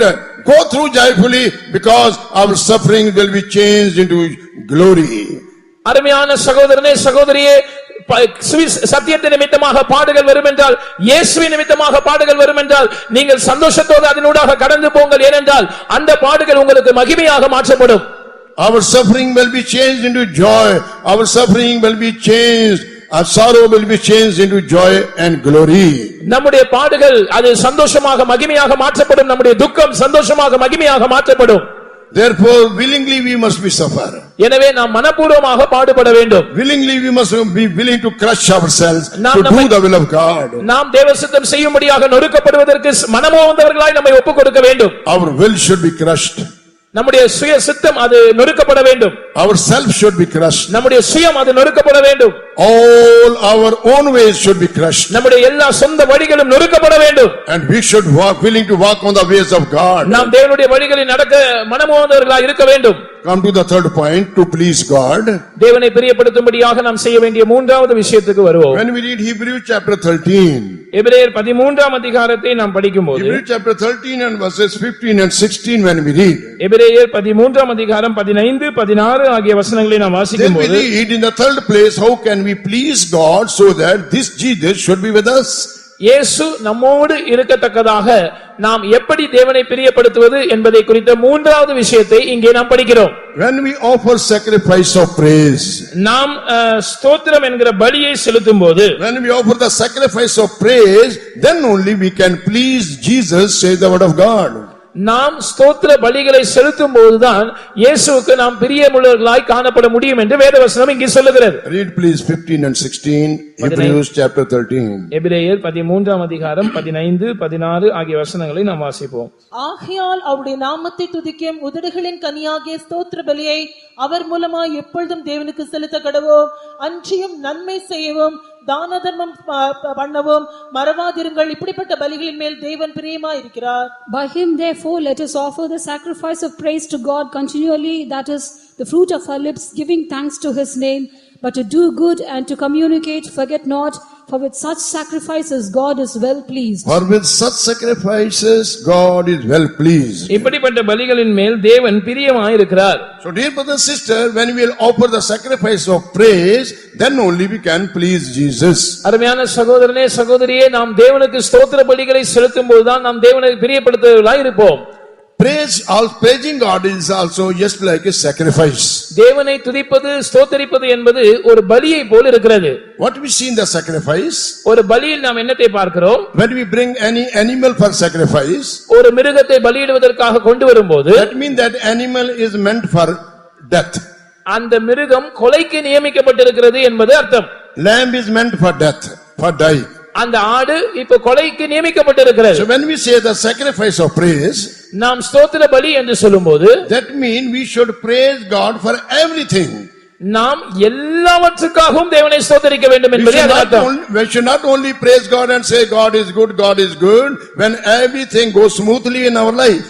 நம்முடைய ஜீவியத்தில் எல்லாமுமே நன்மையாக சுமூகமாக நடக்கும்போது கர்த்தர் நல்லவர் என்பதை நாம் துதிப்பது மாத்திரமல்ல. That is not a sacrifice of praise. அது ஸ்தோத்திர பலி அல்ல. But when everything sometimes goes contrary to us and still yet if you will praise God, that means it is high praises in our mouth. எல்லாமுமே நமக்கு பிரதிகூலமாக நடக்கும்போது நாம் அப்பொழுதும் தேவனை துதிக்க கூடியவர்களாய் இருந்தால் அதுவே நம்முடைய வாயில் காணப்படுகிற கர்த்தரை உயர்த்தும் துதியாக இருக்கிறது. When we read in the book of Job chapter 1, யோபின் புத்தகம் 1ஆம் அதிகாரத்தில் நாம் படிக்கும்போது, and verses 21 and 22 when we read, 21 22 ஆகிய வசனங்களை நாம் படிக்கும்போது, there we see it is written, overnight he lost everything. ஒரே இரவில் அவன் எல்லாவற்றையும் இழந்து போனான் என்பதை நாம் அங்கே பார்க்கிறோம். Tragedy one after another. ஒரு ஆபத்துக்கு பின்பாக ஒரு ஆபத்து, இப்படியாக அவன் எல்லாவற்றையும் இழந்து போனான். But how he took it in his life? ஆனால் அதை அவனுடைய வாழ்க்கையில் அவன் எப்படி எடுத்துக்கொள்கிறான் பாருங்கள். 10 children died. 10 பிள்ளைகள் மரித்து விட்டார்கள். And cattle were also finished. அவனுடைய மிருக ஜீவன்கள் மரித்து விட்டது. Building collapsed. அவனுடைய வீடு இடிந்து விட்டது. Everything overnight he lost. ஒரே இரவில் எல்லாவற்றையும் இழந்து விட்டான். If such thing will happen in a life of a man, in a person, ஒரு நபருடைய வாழ்க்கையில் இப்படி நடக்குமானால் he will become mad only. அவன் பைத்தியமாகி விடுவான். He will become mad because lost everything overnight. ஒரே இரவில் அவன் எல்லாவற்றையும் இழந்து விட்டால் அவன் பைத்தியமாகி விடுவான். But what we see the beautiful character in Job when he lost everything. ஆனால் யோபு எல்லாவற்றையும் இழந்தபோது அவனுக்குள் இருந்ததான அந்த அழகான சுபாவம் என்ன? Chapter 1 and verse 21 and 22. முதலாம் அதிகாரம் 21 22 ஆகிய வசனங்கள். He said, naked came I out of my mother's womb and naked shall I return thither. The Lord gave and the Lord has taken away. Blessed be the name of the Lord. நிர்வாணியா என் தாயின் கர்ப்பத்திலிருந்து வந்தேன், நிர்வாணியாய் அவ்விடத்துக்கு திரும்புவேன். கர்த்தர் கொடுத்தார், கர்த்தர் எடுத்தார், கர்த்தருடைய நாமத்துக்கு ஸ்தோத்திரம் என்றார். And in verse 22 it is written, 22ஆம் வசனம் மேலும் சொல்லுகிறது, all this Job sinned not, nor charged God foolishly. இவை எல்லாவற்றிலும் யோபு பாவம் செய்யவும் இல்லை, தேவனை பற்றி குறை சொல்லவும் இல்லை. So he did not charge God, he did not complain God. அவன் தேவன் மேல் குறை சொல்லவில்லை. Lord, I am a righteous person. ஆண்டவரே, நான் ஒரு நீதிமான், I am always doing thy will. நான் எப்பொழுதும் உம்முடைய சித்தத்தை செய்கிறேன். I never harm you, I never hurt you. நான் உம்மை ஒருபோதும் காயப்படுத்தவில்லை, புண்படுத்தவில்லை. But why you allowed such things to come into my life? ஆனால் ஏன் இப்படிப்பட்ட காரியங்கள் என்னுடைய வாழ்க்கையில் சம்பவிக்க நீர் இடம் கொடுத்தீர்? No complaint against God. இப்படி எல்லாம் தேவன் மேல் அவனுக்கு புகார் இல்லை. What did he say? அவன் என்ன சொல்லுகிறான்? God gave, God has taken, blessed be the name of the Lord. Praise be to God. கர்த்தர் கொடுத்தார், கர்த்தர் எடுத்தார், கர்த்தருடைய நாமத்துக்கு ஸ்தோத்திரம் என்று சொல்லுகிறான். When we read Acts chapter 16, அப்போஸ்தலர் 16ஆம் அதிகாரத்தை நாம் படிக்கும்போது, and verses 25 and 26 when we read, 25 26 ஆகிய வசனங்களை நாம் பார்க்கும்போது, we read Paul and Silas, they were in prison. அங்கே பவுலும் சீலாவும் சிறைச்சாலையில் இருந்ததாக நாம் They பார்க்கிறோம். were in prison and their feet were stocked. அவர்கள் சிறைச்சாலையில் இருந்தது மாத்திரமல்ல அவர்கள் கால்கள் தொடுமரத்தில் கட்டப்பட்டிருந்தது. When we read in verse 25, chapter 16 book of Acts, அப்போஸ்தலர் 16ஆம் அதிகாரம் 25ஆம் வசனத்தை நாம் படிக்கும்போது, and at midnight Paul and Silas prayed and sang praises unto God, and the prisoners heard them. நடுராத்திரியிலே பவுலும் சீலாவும் ஜெபம் பண்ணி தேவனை துதித்து பாடினார்கள். காவலில் வைக்கப்பட்டவர்கள் அதை கேட்டுக் கொண்டிருந்தார்கள். Where they were that time? அவர்கள் அப்பொழுது எங்கே இருந்தார்கள்? When they sang praises unto God, அவர்கள் துதித்து பாடிக்கொண்டிருந்த போது எங்கே இருந்தார்கள்? in verse 24 it is written, same chapter, 24ஆம் வசனத்தில் சொல்லப்பட்டிருக்கிறது, who having received such a charge thrust them into the inner prison and made their feet fast in the stocks. சிறைச்சாலைக்காரன் இப்படிப்பட்ட கட்டளை பெற்று அவர்களை உட்காவலரிலே அடைத்து அவர்கள் கால்களை தொடுமரத்தில் மாட்டி வைத்தான். So here we see when they were in the prison midnight, Paul and Silas they prayed and sang praises unto God. பவுலும் சீலாவும் சிறைச்சாலையில் அடைபட்டிருந்த போது நடுராத்திரியிலே அவர்கள் பாடி தேவனை துதித்தார்கள் என்று நாம் படிக்கிறோம். Then what happened? அப்பொழுது என்ன நடந்தது? Suddenly there was a great earthquake. திடீரென்று சடதியாக ஒரு பூமி அதிர்ச்சி உண்டானது. Foundation of the prison was shaken and immediately all the doors were opened and everyone's bands were loosed. சிறைச்சாலையின் அஸ்திபாரங்கள் அசைந்தது. உடனே கதவுகள் எல்லாம் திறவுண்டது. எல்லாருடைய கட்டுகளும் கலண்டு போயிற்று.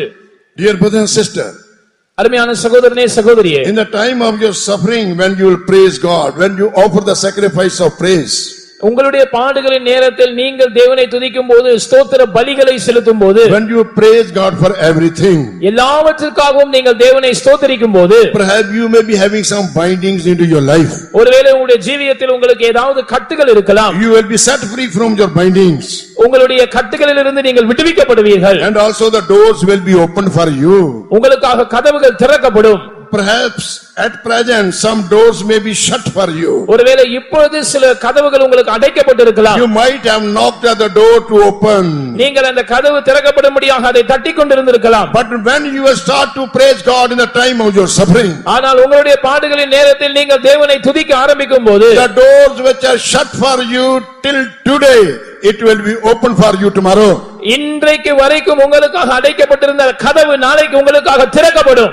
Because the promise of God says here, we have read here, doors were opened. ஏனென்றால் இங்கே நாம் தேவனுடைய வாக்குத்தத்தத்தை பார்க்கிறோம், கதவுகள் எல்லாம் திறவுண்டது. Perhaps you may be without job and the door for job for you, it may be shut. But when you will praise God, it will be open for you within no time. ஒருவேளை உங்களுக்கு வேலை இல்லாமல் இருக்கலாம், உங்களுடைய வேலை வாய்ப்புக்கான கதவு அது பூட்டப்பட்டிருக்கலாம். ஆனால் நீங்கள் தேவனை துதிக்கும் போது சடுதியாக அது திறக்கப்படும். You may be under debts, you may be under so many problems, family problem, office problem or other problem. It will be you will be loosened from all these problems. ஒருவேளை நீங்கள் கடன் என்கிற கட்டுக்குள் இருக்கலாம், வீட்டில் பிரச்சனை, அலுவலகத்தில் பிரச்சனை, மற்ற பிரச்சனை என்று பல பிரச்சனைகளில் நீங்கள் சிக்கி இருக்கலாம். நீங்கள் தேவனை துதிக்கும் போது இந்த எல்லா பிரச்சனைகள் என்கிற கட்டுகளும் கலந்து போகும்.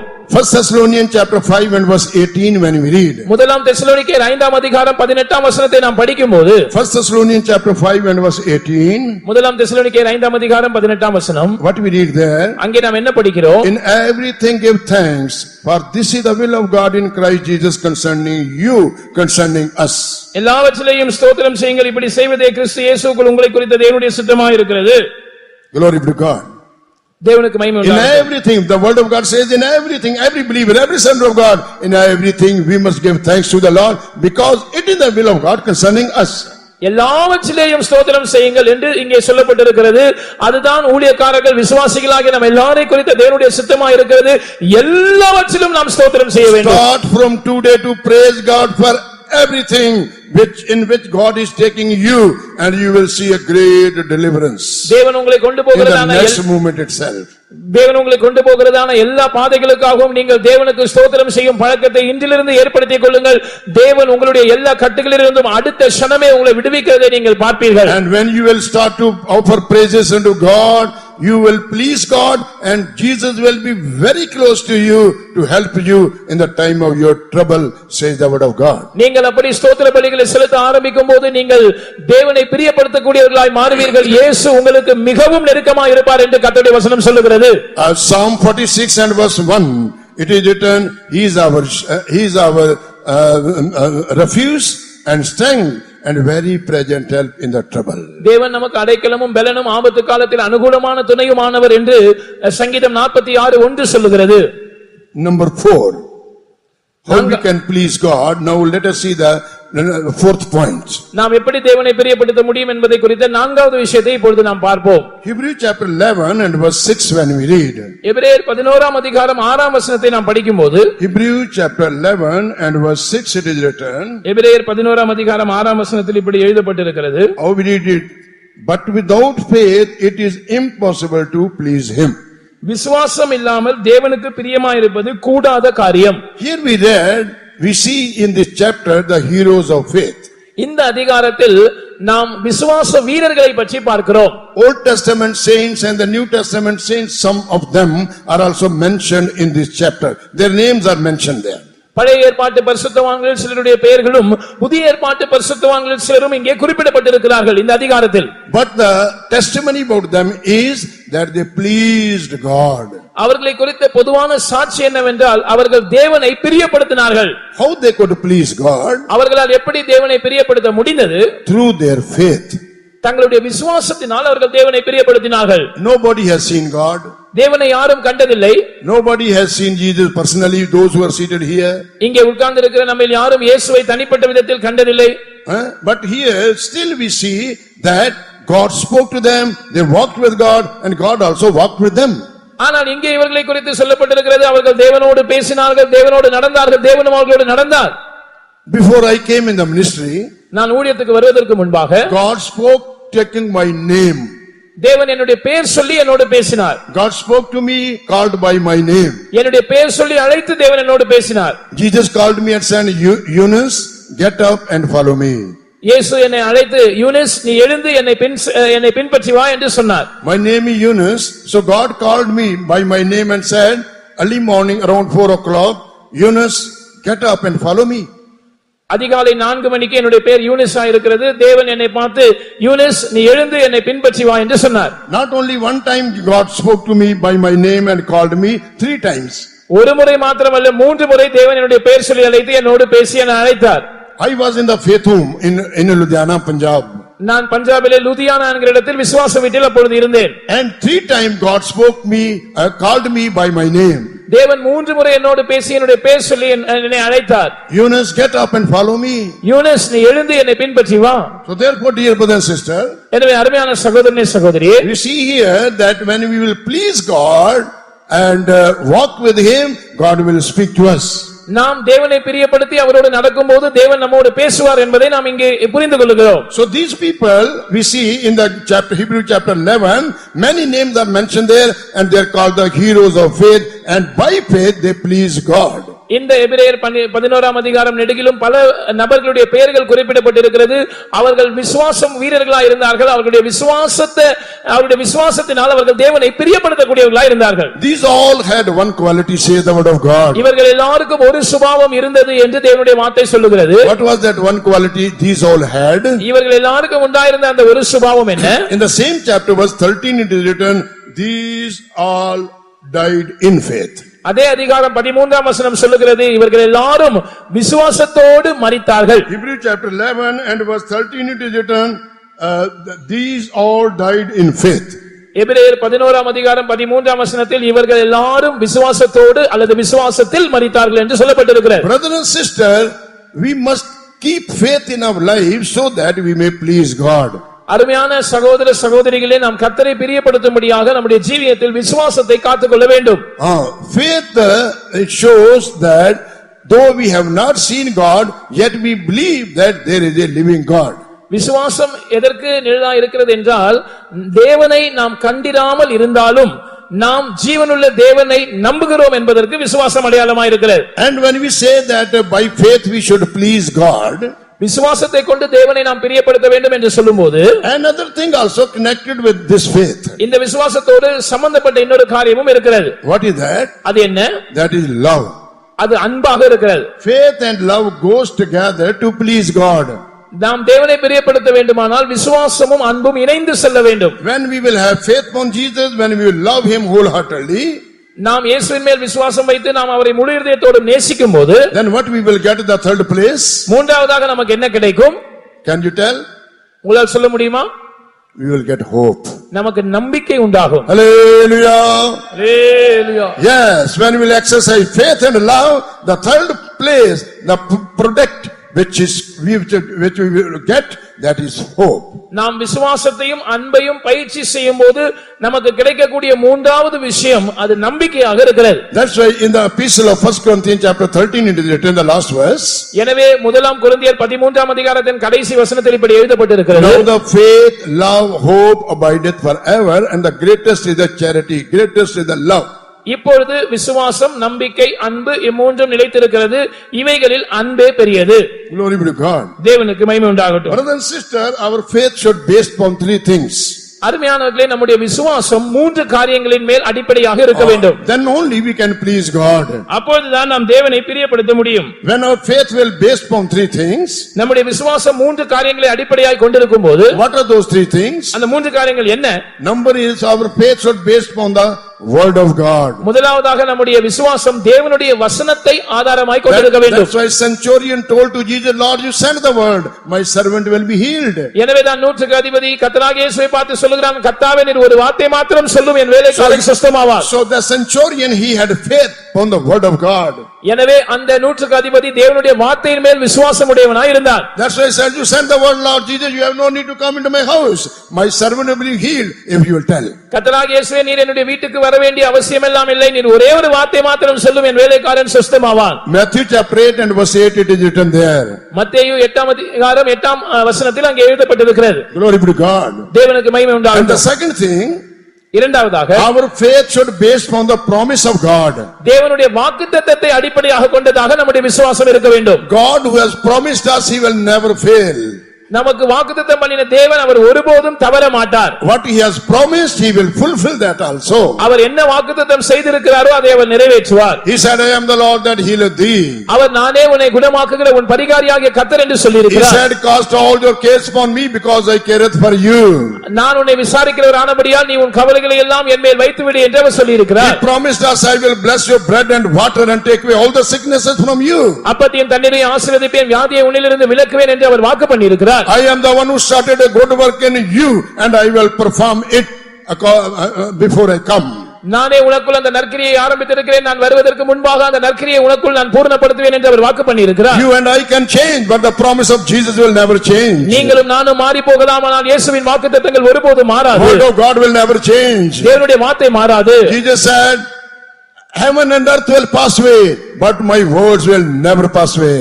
இயேசு சொன்னார், வானமும் பூமியும் ஒழிந்து போகும், ஆனால் என்னுடைய வார்த்தைகளோ ஒரு காலம் ஒழியாது. And the third thing, our faith should be based upon the promise giver, that means upon God. மூன்றாவதாக நம்முடைய விசுவாசம் வாக்குத்தத்தத்தை கொடுக்கிறவராகிய அந்த தேவன் மேல் ஆதாரமாய் கொண்டிருக்க வேண்டும். Yes, our faith based upon the word of God, promise of God, and the promise giver upon God itself. நம்முடைய விசுவாசமானது தேவனுடைய வார்த்தையின் மேல், தேவனுடைய வாக்குத்தத்தங்களின் மேல், வாக்குத்தத்தங்களை கொடுத்தவராகிய தேவன் மேலேயே ஆதாரமாக கொண்டிருக்க வேண்டும். Therefore, we should live a faith life, then only we can please God. எனவே நாம் தேவனை பிரியப்படுத்த வேண்டுமானால் நாம் ஒரு விசுவாச ஜீவியத்தை செய்ய வேண்டும். அப்பொழுது மாத்திரமே நம்மால் தேவனை பிரியப்படுத்த முடியும். And this faith comes from Jesus. இந்த விசுவாசம் இயேசுவினிடத்திலிருந்து வருகிறது. This faith comes from the word of God. இந்த விசுவாசம் தேவனுடைய வார்த்தையிலிருந்து வருகிறது. Glory be to God. தேவனுக்கு மகிமை. So when we will have faith upon the word of God and faith upon Jesus, our faith will increase step by step and we can please God. நாம் தேவனுடைய வார்த்தையின் மேல், இயேசுவின் மேல் நம்முடைய விசுவாசத்தை வைக்கும்போது நம்முடைய விசுவாசம் படிப்படியாக அது வளர்ந்து கொண்டே இருக்கும். அப்பொழுது நம்மால் தேவனை பிரியப்படுத்த முடியும். And when we leave this world, இந்த உலகத்தை விட்டு நாம் கடந்து போகும்போது our faith will speak to them, those who follow us. நம்மை பின்பற்றி வருகிற அடுத்த தலைமுறையோடு நம்முடைய விசுவாசம் பேசக்கூடியதா இருக்கும். That's why about Abel it is written, though he dead, yet he speaks. எனவே தான் ஆபேலை குறித்து இப்படி எழுதப்பட்டிருக்கிறது, அவன் மரித்தும் இன்னும் பேசுகிறான். His faith speaks.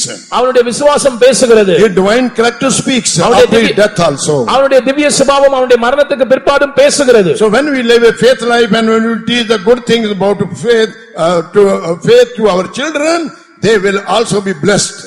நாம் விசுவாசத்தினால் ஜீவிக்கும் போது நம்முடைய விசுவாசத்தின் அடிச்சுவடுகளை நம்முடைய பிள்ளைகளுக்கு நாம் வைத்து போகும்போது அவர்களும் ஆசீர்வதிக்கப்படுவார்கள். Glory be to God. தேவனுக்கு மகிமை உண்டாவதாக. Number 5. ஐந்தாவது விஷயம், The fifth thing which could please God in order to keep God our side, தேவனை நம்மோடு எப்பொழுதும் வைத்துக் கொள்ளும்படியாக தேவனை பிரியப்படுத்தக்கூடிய ஐந்தாவது காரியம், when we read 1 Samuel chapter 15 and verse 22, முதலாம் சாமுவேல் 15ஆம் அதிகாரம் 22ஆம் வசனத்தை நாம் படிக்கும்போது, 1 Samuel chapter 15 and verse 22, when we read, முதலாம் சாமுவேல் 15ஆம் அதிகாரம் 22ஆம் வசனத்தை நாம் படிக்கும்போது, and Samuel said, hath the Lord as great delight in burnt offerings and sacrifices as in obeying the voice of the Lord. அதற்கு சாமுவேல், கர்த்தருடைய சத்தத்துக்கு கீழ்ப்படிகிறதை பார்க்கிலும் சர்வாங்க தகனங்களும் பலிகளும் கர்த்தருக்கு பிரியமாய் இருக்குமோ என்று கேட்கிறான். Behold, to obey is better than sacrifice, and to hearken than the fat of rams. பலியை பார்க்கிலும் கீழ்ப்படிதலும் ஆட்டுக்கடாக்களின் இனத்தை பார்க்கிலும் செவி கொடுத்தலும் உத்தமம். How can we please God based upon this verse? இந்த வசனத்தின் அடிப்படையில் நம்மால் எப்படி தேவனை பிரியப்படுத்த முடியும்? When we will obey the voice of the Lord.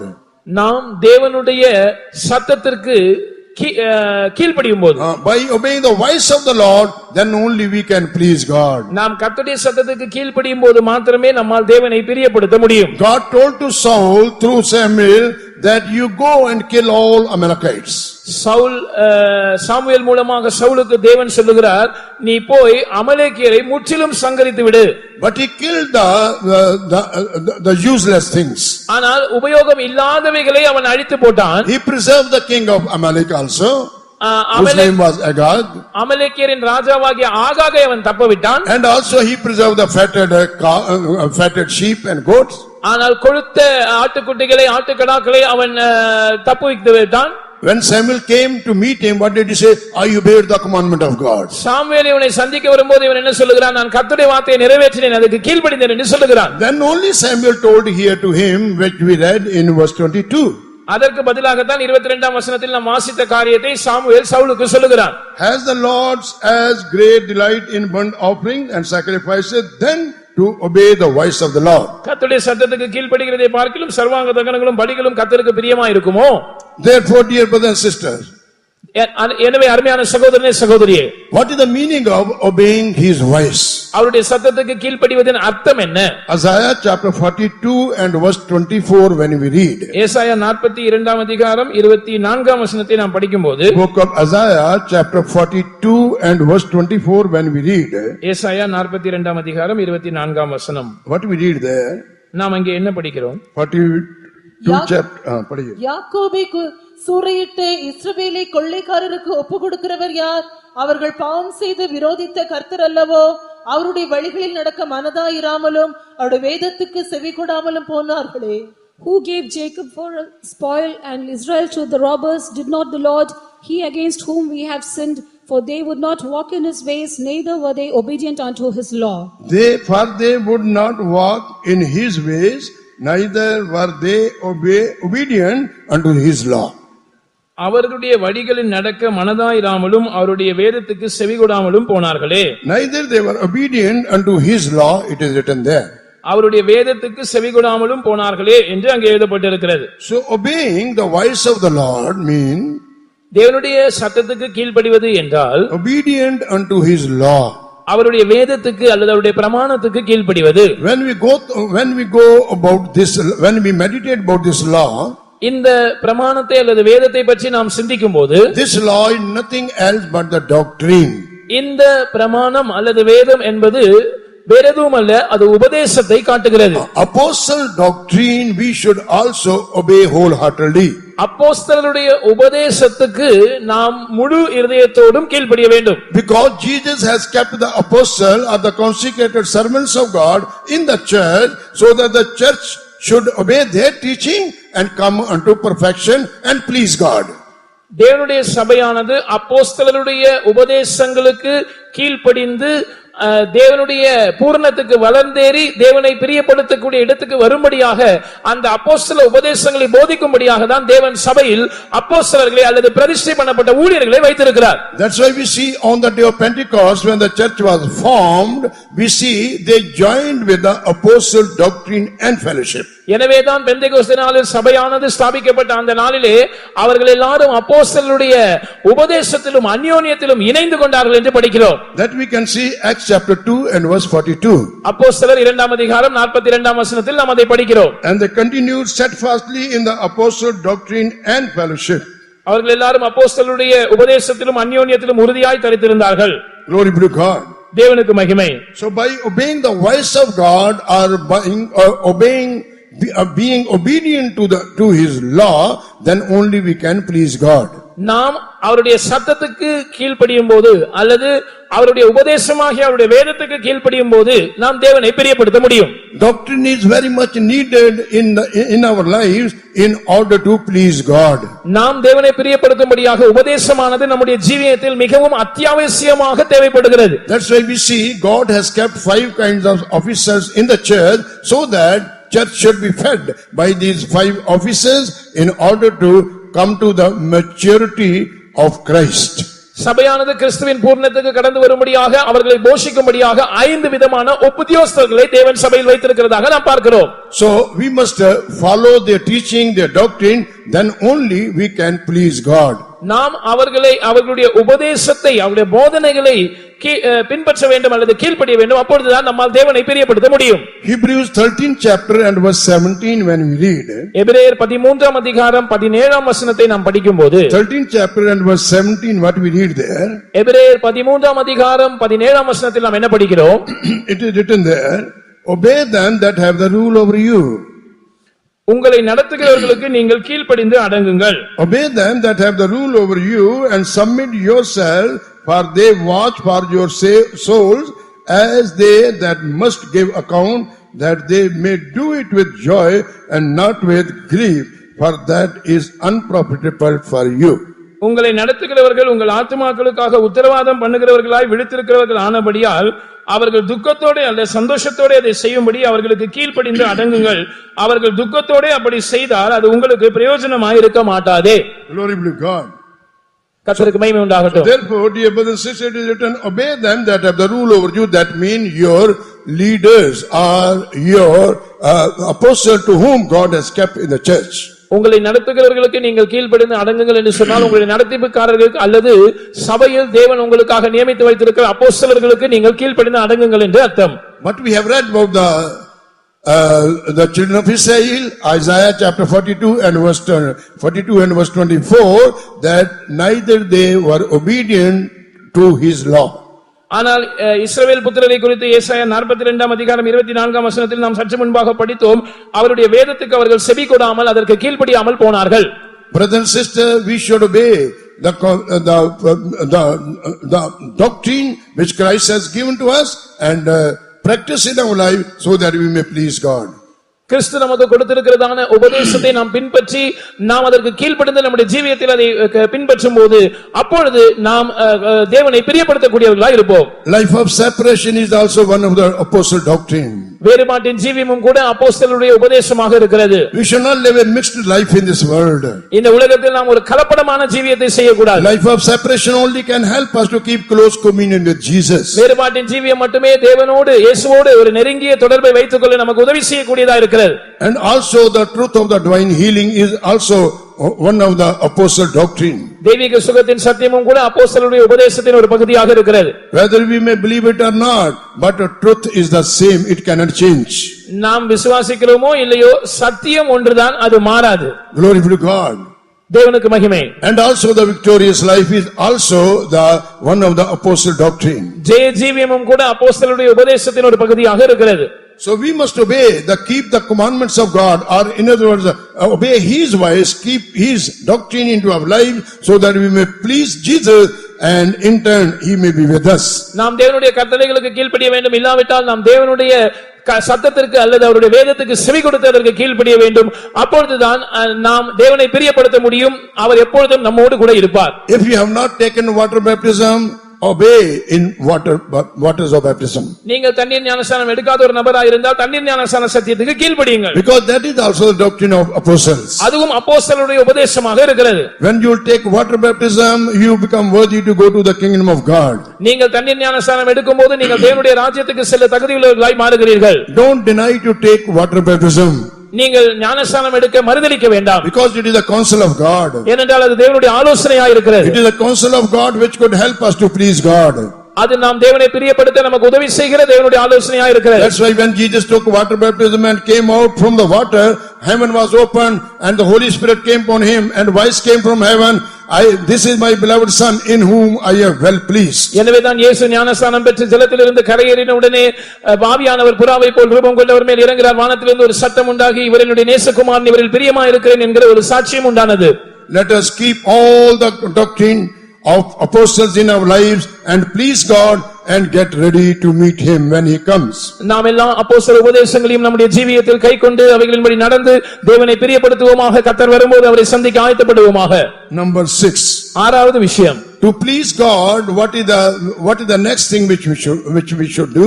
தேவனை பிரியப்படுத்தும்படியாக நாம் செய்ய வேண்டிய அடுத்த காரியம் என்ன? When we read Psalm 147 and verse 11, 147ஆம் சங்கீதம் 11ஆம் வசனத்தை நாம் படிக்கும்போது, Psalm 147 and verse 11, சங்கீதம் 147 11ஆம் வசனம், the Lord taketh pleasure in them that fear him, in those that hope in his mercy.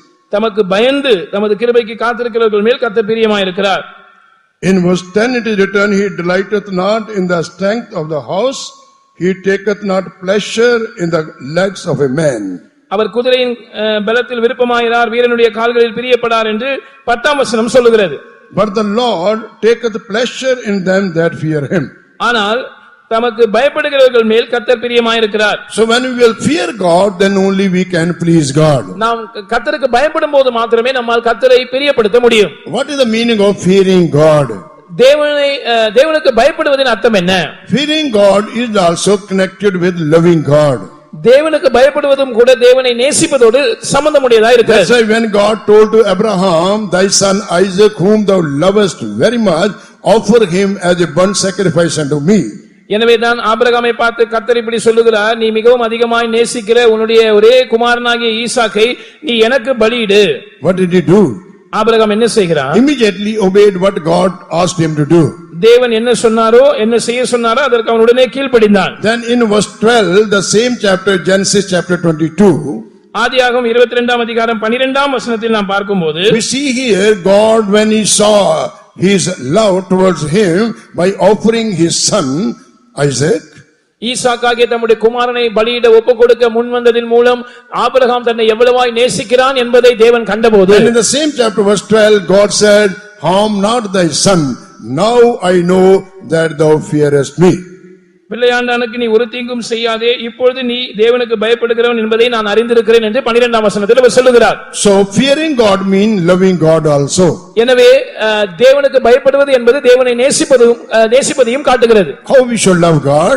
நாம் எப்படி தேவனை நேசிக்க வேண்டும்? The word of God says we should love our God with our whole heart, with our whole mind, with our whole soul and with our whole strength. நம்முடைய முழு ஆத்துமாவோடு, முழு மனதோடு, முழு பலத்தோடு, முழு இருதயத்தோடும் கர்த்தரில் அன்பு கூர வேண்டும் என்று கர்த்தருடைய வார்த்தை சொல்லுகிறது. So when we will fear God, remember what we will do, we will not do any wrong. நாம் கர்த்தருக்கு பயப்படும் போது நாம் என்ன செய்வோம்?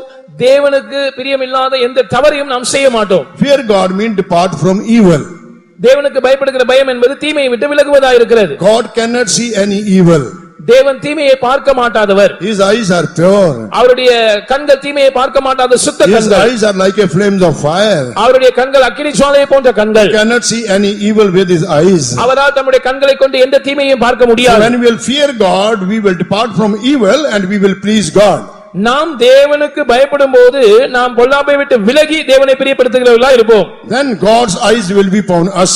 அப்பொழுது கர்த்தருடைய கண்கள் நம்ம மேல் பதிக்கப்பட்டிருக்கும். Because we are proving that we are faithful to God. ஏனென்றால் நாம் தேவனுக்கு உண்மையுள்ளவர்களாக இருக்கிறோம் என்பதை நாம் நிரூபிக்கிறோம். Then Psalm 101 and verse 6 it is written, mine eye shall be upon the faithful of the land. 101ஆம் சங்கீதம் 6ஆம் வசனத்தில் சொல்லப்பட்டிருக்கிறது, என்னுடைய கண்கள் தேசத்தில் உண்மையானவர்களை நோக்கிக் கொண்டிருக்கிறது. Glory be to God. தேவனுக்கு மகிமை உண்டாவதாக. Therefore dear brothers and sisters, in the sixth place we should fear God, we should love God so that we may please him. ஆறாவது இடத்தில் அருமையான சகோதர சகோதரிகளே, நாம் தேவனுக்கு பயந்து அல்லது தேவனை நேசித்து அவருக்கு பயந்து அவரை பிரியப்படுத்த வேண்டும். Then only we can say that Lord is with me, who has called me, he has never left me alone. அப்பொழுதுதான் என்னை அழைத்த தேவன் என்னோடு கூட இருக்கிறார், அவர் ஒருபோதும் என்னை தனியே இருக்க விடவில்லை என்று நாம் சொல்ல முடியும். Finally, கடைசியாக when we will live a life without murmuring, we can please God. நாம் முறுமுறுப்பில்லாத ஒரு ஜீவியம் செய்யும்போது நம்மால் தேவனை பிரியப்படுத்த முடியும். 1 Corinthians chapter 10 and verse 5 when we read. முதலாம் கொரிந்தியர் 10ஆம் அதிகாரம் 5ஆம் வசனத்தை நாம் படிக்கும்போது 1 Corinthians chapter 10 and verse 5 it is written, but with many of them God was not well pleased. முதலாம் கொரிந்தியர் 10ஆம் அதிகாரம் 5ஆம் வசனத்தில் இப்படி எழுதப்பட்டிருக்கிறது, அப்படி இருந்தும் அவர்களில் அதிகமான பேர்களிடத்தில் தேவன் பிரியமாய் இருந்ததில்லை. But with many of them God was not well pleased, for they were overthrown in the wilderness. அப்படி இருந்தும் அவர்களில் அதிகமான பேர்களிடத்தில் தேவன் பிரியமாய் இருந்ததில்லை, ஆதலால் வனாந்திரத்திலே அவர்கள் அழிக்கப்பட்டார்கள். Why God was not well pleased with many of them? அவர்களில் அதிகமான பேர்களிடத்தில் ஏன் தேவன் பிரியமாய் இருக்கவில்லை? What was their mistake? அவருடைய தவறு என்ன? Mistake is written in verse 10, the same chapter. அதே அதிகாரம் 10ஆம் வசனத்தில் அவர்களுடைய தவறு குறிப்பிடப்பட்டிருக்கிறது. 1 Corinthians chapter 10 and verse 10 it is written, முதலாம் கொரிந்தியர் 10ஆம் அதிகாரம் 10ஆம் வசனத்தில் எழுதப்பட்டிருக்கிறது, neither murmur ye as some of them also murmured and were destroyed of the destroyer. அவர்களில் சிலர் முறுமுறுத்து சங்காரக்காரனாலே அழிக்கப்பட்டார்கள், அதுபோல நீங்களும் முறுமுறுக்காதிருங்கள். Dear brother and sister, அருமையான சகோதரனே சகோதரியே, do we murmur when God asks us to do some hard things? தேவன் சில கடினமான காரியங்களை செய்யும்படி நம்மிடம் சொல்லும்போது நாம் முறுமுறுக்கிறோமா?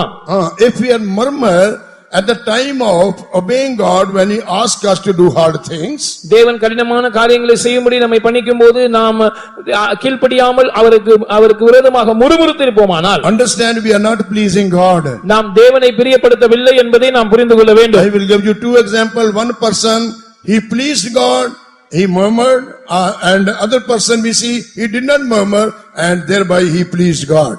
நான் இரண்டு உதாரணங்களை சொல்லுகிறேன். ஒரு நபர் அவர் தேவனுக்கு பிரியமாக இருந்தவர், ஆனால் அவர் முறுமுறுத்து விட்டார், எனவே அவர் தேவனுக்கு பிரியமற்றவராய் போனார். இன்னொரு நபர் அவர் முறுமுறுக்கவில்லை, எனவே அவர் தேவனை பிரியப்படுத்தினார். Genesis chapter 19 and verses 17 and 18 when we read.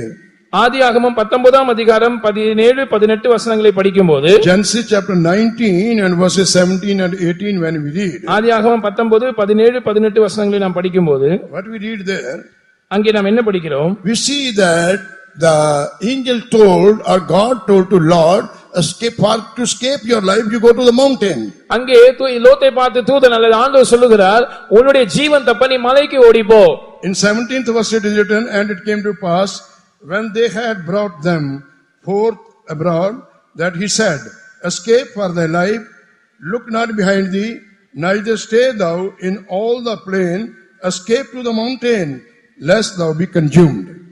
17ஆம் வசனம் சொல்லுகிறது, அவர்களை வெளியே கொண்டு போய் விட்ட பின்பு அவர், உன் ஜீவன் தப்ப ஓடிப்போ, பின்னிட்டு பாராதே, இந்த சமபூமியில் எங்கும் நில்லாதே, நீ அழியாதபடிக்கு மலைக்கு ஓடிப்போ என்றார்.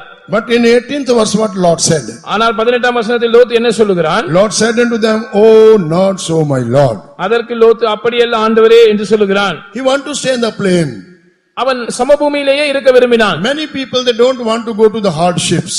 பலரும் கடினமான பாதைகளினூடாக கடந்து போக விருப்பமற்றவர்களாய் இருக்கிறார்கள். They don't want to suffer in their life and please God by keeping his commandments. அவர்கள் தங்களுடைய ஜீவியத்தில் தேவனுடைய கற்பனைகளை கைக்கொண்டு பாடுகளை அனுபவித்து தேவனை பிரியப்படுத்த விரும்புகிறதில்லை. That was the mistake of Lot. அதுதான் லோத்தின் தவறாக இருந்தது. He murmured against the commandment of God. அவன் தேவனுடைய கற்பனைக்கு விரோதமாக முறுமுறுத்து விட்டான். He did not go to the mountain. அவன் மலைக்கு ஓடி போகவில்லை. That's why the birth he gave birth to two generation, two nation, one is called Moab and other is Ammon. எனவே அவன் இரண்டு சந்ததிகளை பிறப்பித்து விட்டான். அதில் ஒன்றுதான் அம்மோன் புத்திரர், இன்னொன்று மோவாப் புத்திரர். So see, we say that they are the enemies of the children of Israel. நாம் பார்க்கிறோம், அவர்கள் இஸ்ரவேல் புத்திரருக்கு சத்துருக்களாய் மாறினார்கள். Brother and sister, when we will not obey and willing to suffer, நாம் கீழ்ப்படிந்து பாடுபட ஆயத்தமா இல்லாத போது, rather we are murmuring against the commandment of God. அதற்கு மாறாக நாம் தேவனுடைய கட்டளைகளுக்கு முறுமுறுக்கும் போது, the children which will produce, spiritual children, நாம் பிறப்பிக்கிறதான ஆவிக்குரிய பிள்ளைகள், what will they will be only the enemies of the people of God. அவர்கள் தேவனுடைய ஜனத்துக்கு சத்துருக்களாக இருப்பார்கள். They will be worldly minded.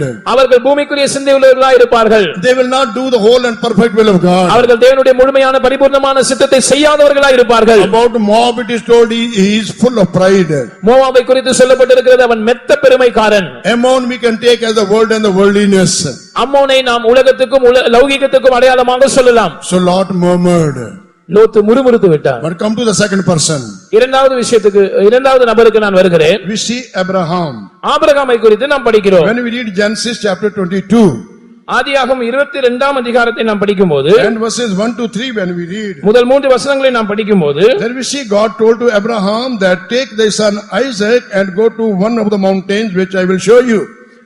நீ ஈசாக்கை கூட்டிக் கொண்டு நான் உனக்கு காண்பிக்கும் மலைகளில் ஒரு மலைக்கு போ என்று ஆண்டவர் ஆபிரகாமுக்கு சொன்னார். In verse 2 it is written there. இரண்டாம் வசனத்தில் அது இப்படி எழுதப்பட்டிருக்கிறது.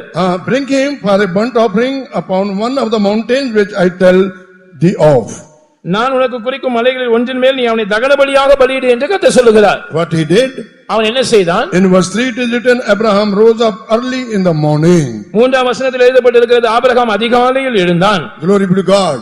தேவனுக்கு மகிமை. Dear brother and sister, when God asks us to do some hard thing, do we murmur and complain? அருமையான சகோதர சகோதரிகளே, தேவன் சில கடினமான காரியங்களை செய்யும்படி நம்மை பணிக்கும்போது நாம் முறுமுறுக்கிறோமா, முறையிடுகிறோமா?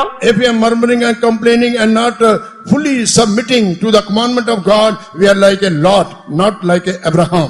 நாம் முறுமுறுத்து முறையிட்டு தேவனுடைய கட்டளைகளுக்கு முழுமையாக நம்மை சமர்ப்பிக்காமல் இருக்கும்போது நாம் லோத்தை போல இருக்கிறோமே தவிர ஆபிரகாமை போல இல்லை. In the word of God it is written in book of Isaiah chapter 30 and verses 20 and 21. ஏசாயா 30ஆம் அதிகாரம் 20 21 ஆகிய வசனங்களில் வேதத்தில் இப்படி எழுதப்பட்டிருக்கிறது. When the God will give the bread of adversity and the water of affliction. தேவன் உங்களுக்கு துன்பத்தின் அப்பத்தையும் உபத்திரவத்தின் தண்ணீரையும் கொடுத்தாலும் and bread of adversity and the water of affliction. துன்பத்தின் அப்பத்தையும் உபத்திரவத்தின் தண்ணீரையும் கொடுத்தாலும் and you may be you be unwilling to follow that, you take that. நீங்கள் அதை எடுத்துக்கொள்ள மனம் அற்றவர்களாய் இருந்தால் you will try to go right and left. நீங்கள் வலதுபுறமாய் இடதுபுறமாய் சாய முற்பட்டால் voice will come behind you. உங்களுக்கு பின்பாக ஒரு சத்தம் வரும். This is the way, walk thereon. வழி இதுவே, இதிலே நடவுங்கள். This is my path, walk thereon. இதுவே என்னுடைய வழி, இதிலே நடவுங்கள். walk thereon and please me. நீ இதிலே நடந்து என்னை பிரியப்படுத்து. Dear brother and sister, அருமையான சகோதரனே சகோதரியே, like Saint Paul we should say, பரிசுத்த பவுலை போல நாம் சொல்ல வேண்டும். Romans chapter 8 and verse 35. ரோமர் 8ஆம் அதிகாரம் 35ஆம் வசனத்தில் who shall separate us from the love of Christ? கிறிஸ்துவின் அன்பை விட்டு நம்மை பிரிப்பவன் யார்? who shall separate us to obey the commandments of God? தேவனுடைய கட்டளைகளை கீழ்ப்படியாதபடிக்கு நம்மை பிரிப்பவன் யார்? shall we all stand up now? நாம் எல்லாரும் எழும்பி நிற்போம். God wants that we should please him. நாம் தேவனை பிரியப்படுத்த வேண்டும் என்று நம்மை குறித்து தேவன் விரும்புகிறார். shall we all stand up please? நாம் எல்லாரும் தயவு செய்து எழும்பி நிற்போம். God has spoken to us how we can please God. நாம் எப்படி தேவனை பிரியப்படுத்துவது என்பதை குறித்த விஷயங்களை தேவன் நம்மோடு பேசி இருக்கிறார். Jesus said, my Father has not left me alone, he always with me, because I always do such things that please him. என்னை அனுப்பின பிதா எப்பொழுதும் என்னுடனே இருக்கிறார், நான் அவருக்கு பிரியமானவைகளை எப்பொழுதும் செய்கிறபடியால் அவர் ஒருபோதும் என்னை தனியே இருக்க விடவில்லை. In the same way, dear brother and sister, from today onwards let us make a new decision that I will do such thing which please God. அருமையான சகோதரனே சகோதரியே, இந்த இரவிலிருந்து நாம் ஒரு புதிய தீர்மானத்துக்கு வருவோமாக. தேவனை பிரியப்படுத்துகிற காரியங்களையே இனிமேல் என்னுடைய ஜீவியத்தில் நான் செய்வேன் என்கிற தீர்மானத்துக்கு வருவோமாக. In the past I displeased God by doing so many wrong things in my life.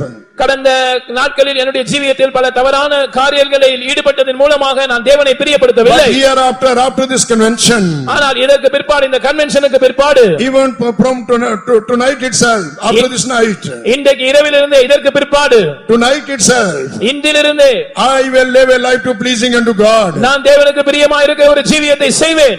Let God should have his ways in my life. தேவன் தம்முடைய வழிகளை என்னுடைய ஜீவியத்தில் அமுல்படுத்தட்டும். Let's all open our mouth and say, Lord, have thine ways into my life. ஆண்டவரே, உம்முடைய வழியின்படி என்னை நடத்தும் என்னுடைய ஜீவியத்தில் என்று நாம் எல்லாரும் கர்த்தருக்கு Lord, I want to walk on your ways and please you. ஆண்டவரே, நான் உம்முடைய வழிகளில் நடந்து உம்மை பிரியப்படுத்த விரும்புகிறேன். Many ways I grieved you, Lord. ஆண்டவரே, பலமுறை நான் உம்மை துன்பப்படுத்தி இருக்கிறேன். ஆண்டவரே, துக்கப்படுத்தி இருக்கிறேன். That's why you could not hear my voice, you could not hear my prayer. எனவே உம்மால் என்னுடைய ஜெபத்தின் சத்தத்தை கேட்க முடியாமல் இருந்தது. Your hand could not help me in the time of my trouble because I grieved you.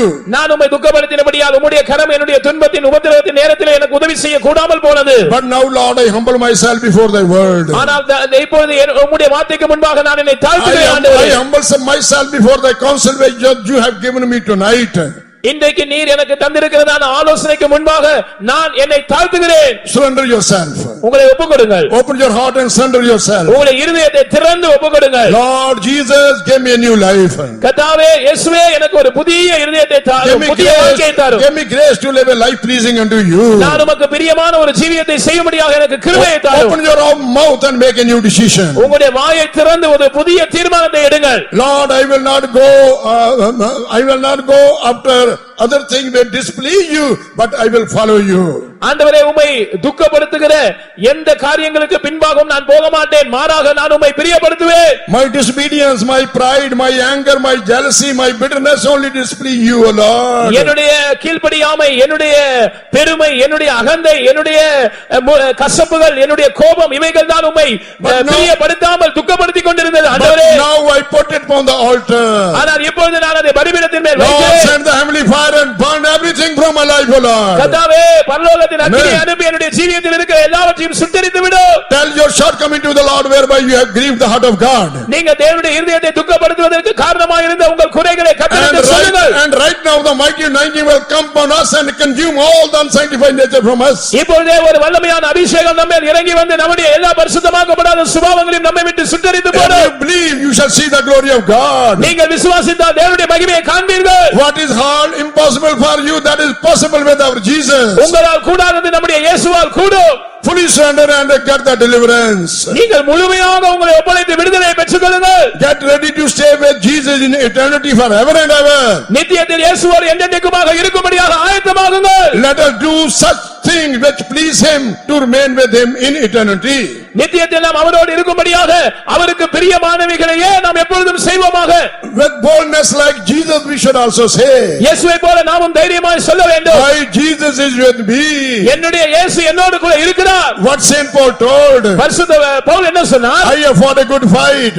நான் நல்ல போராட்டத்தை போராடினேன். I have finished my course. என்னுடைய ஓட்டத்தை முடித்தேன். I have kept the faith. விசுவாசத்தை காத்துக்கொண்டேன். Henceforth இதற்கு பிற்பாடு a crown of righteousness is waiting for me.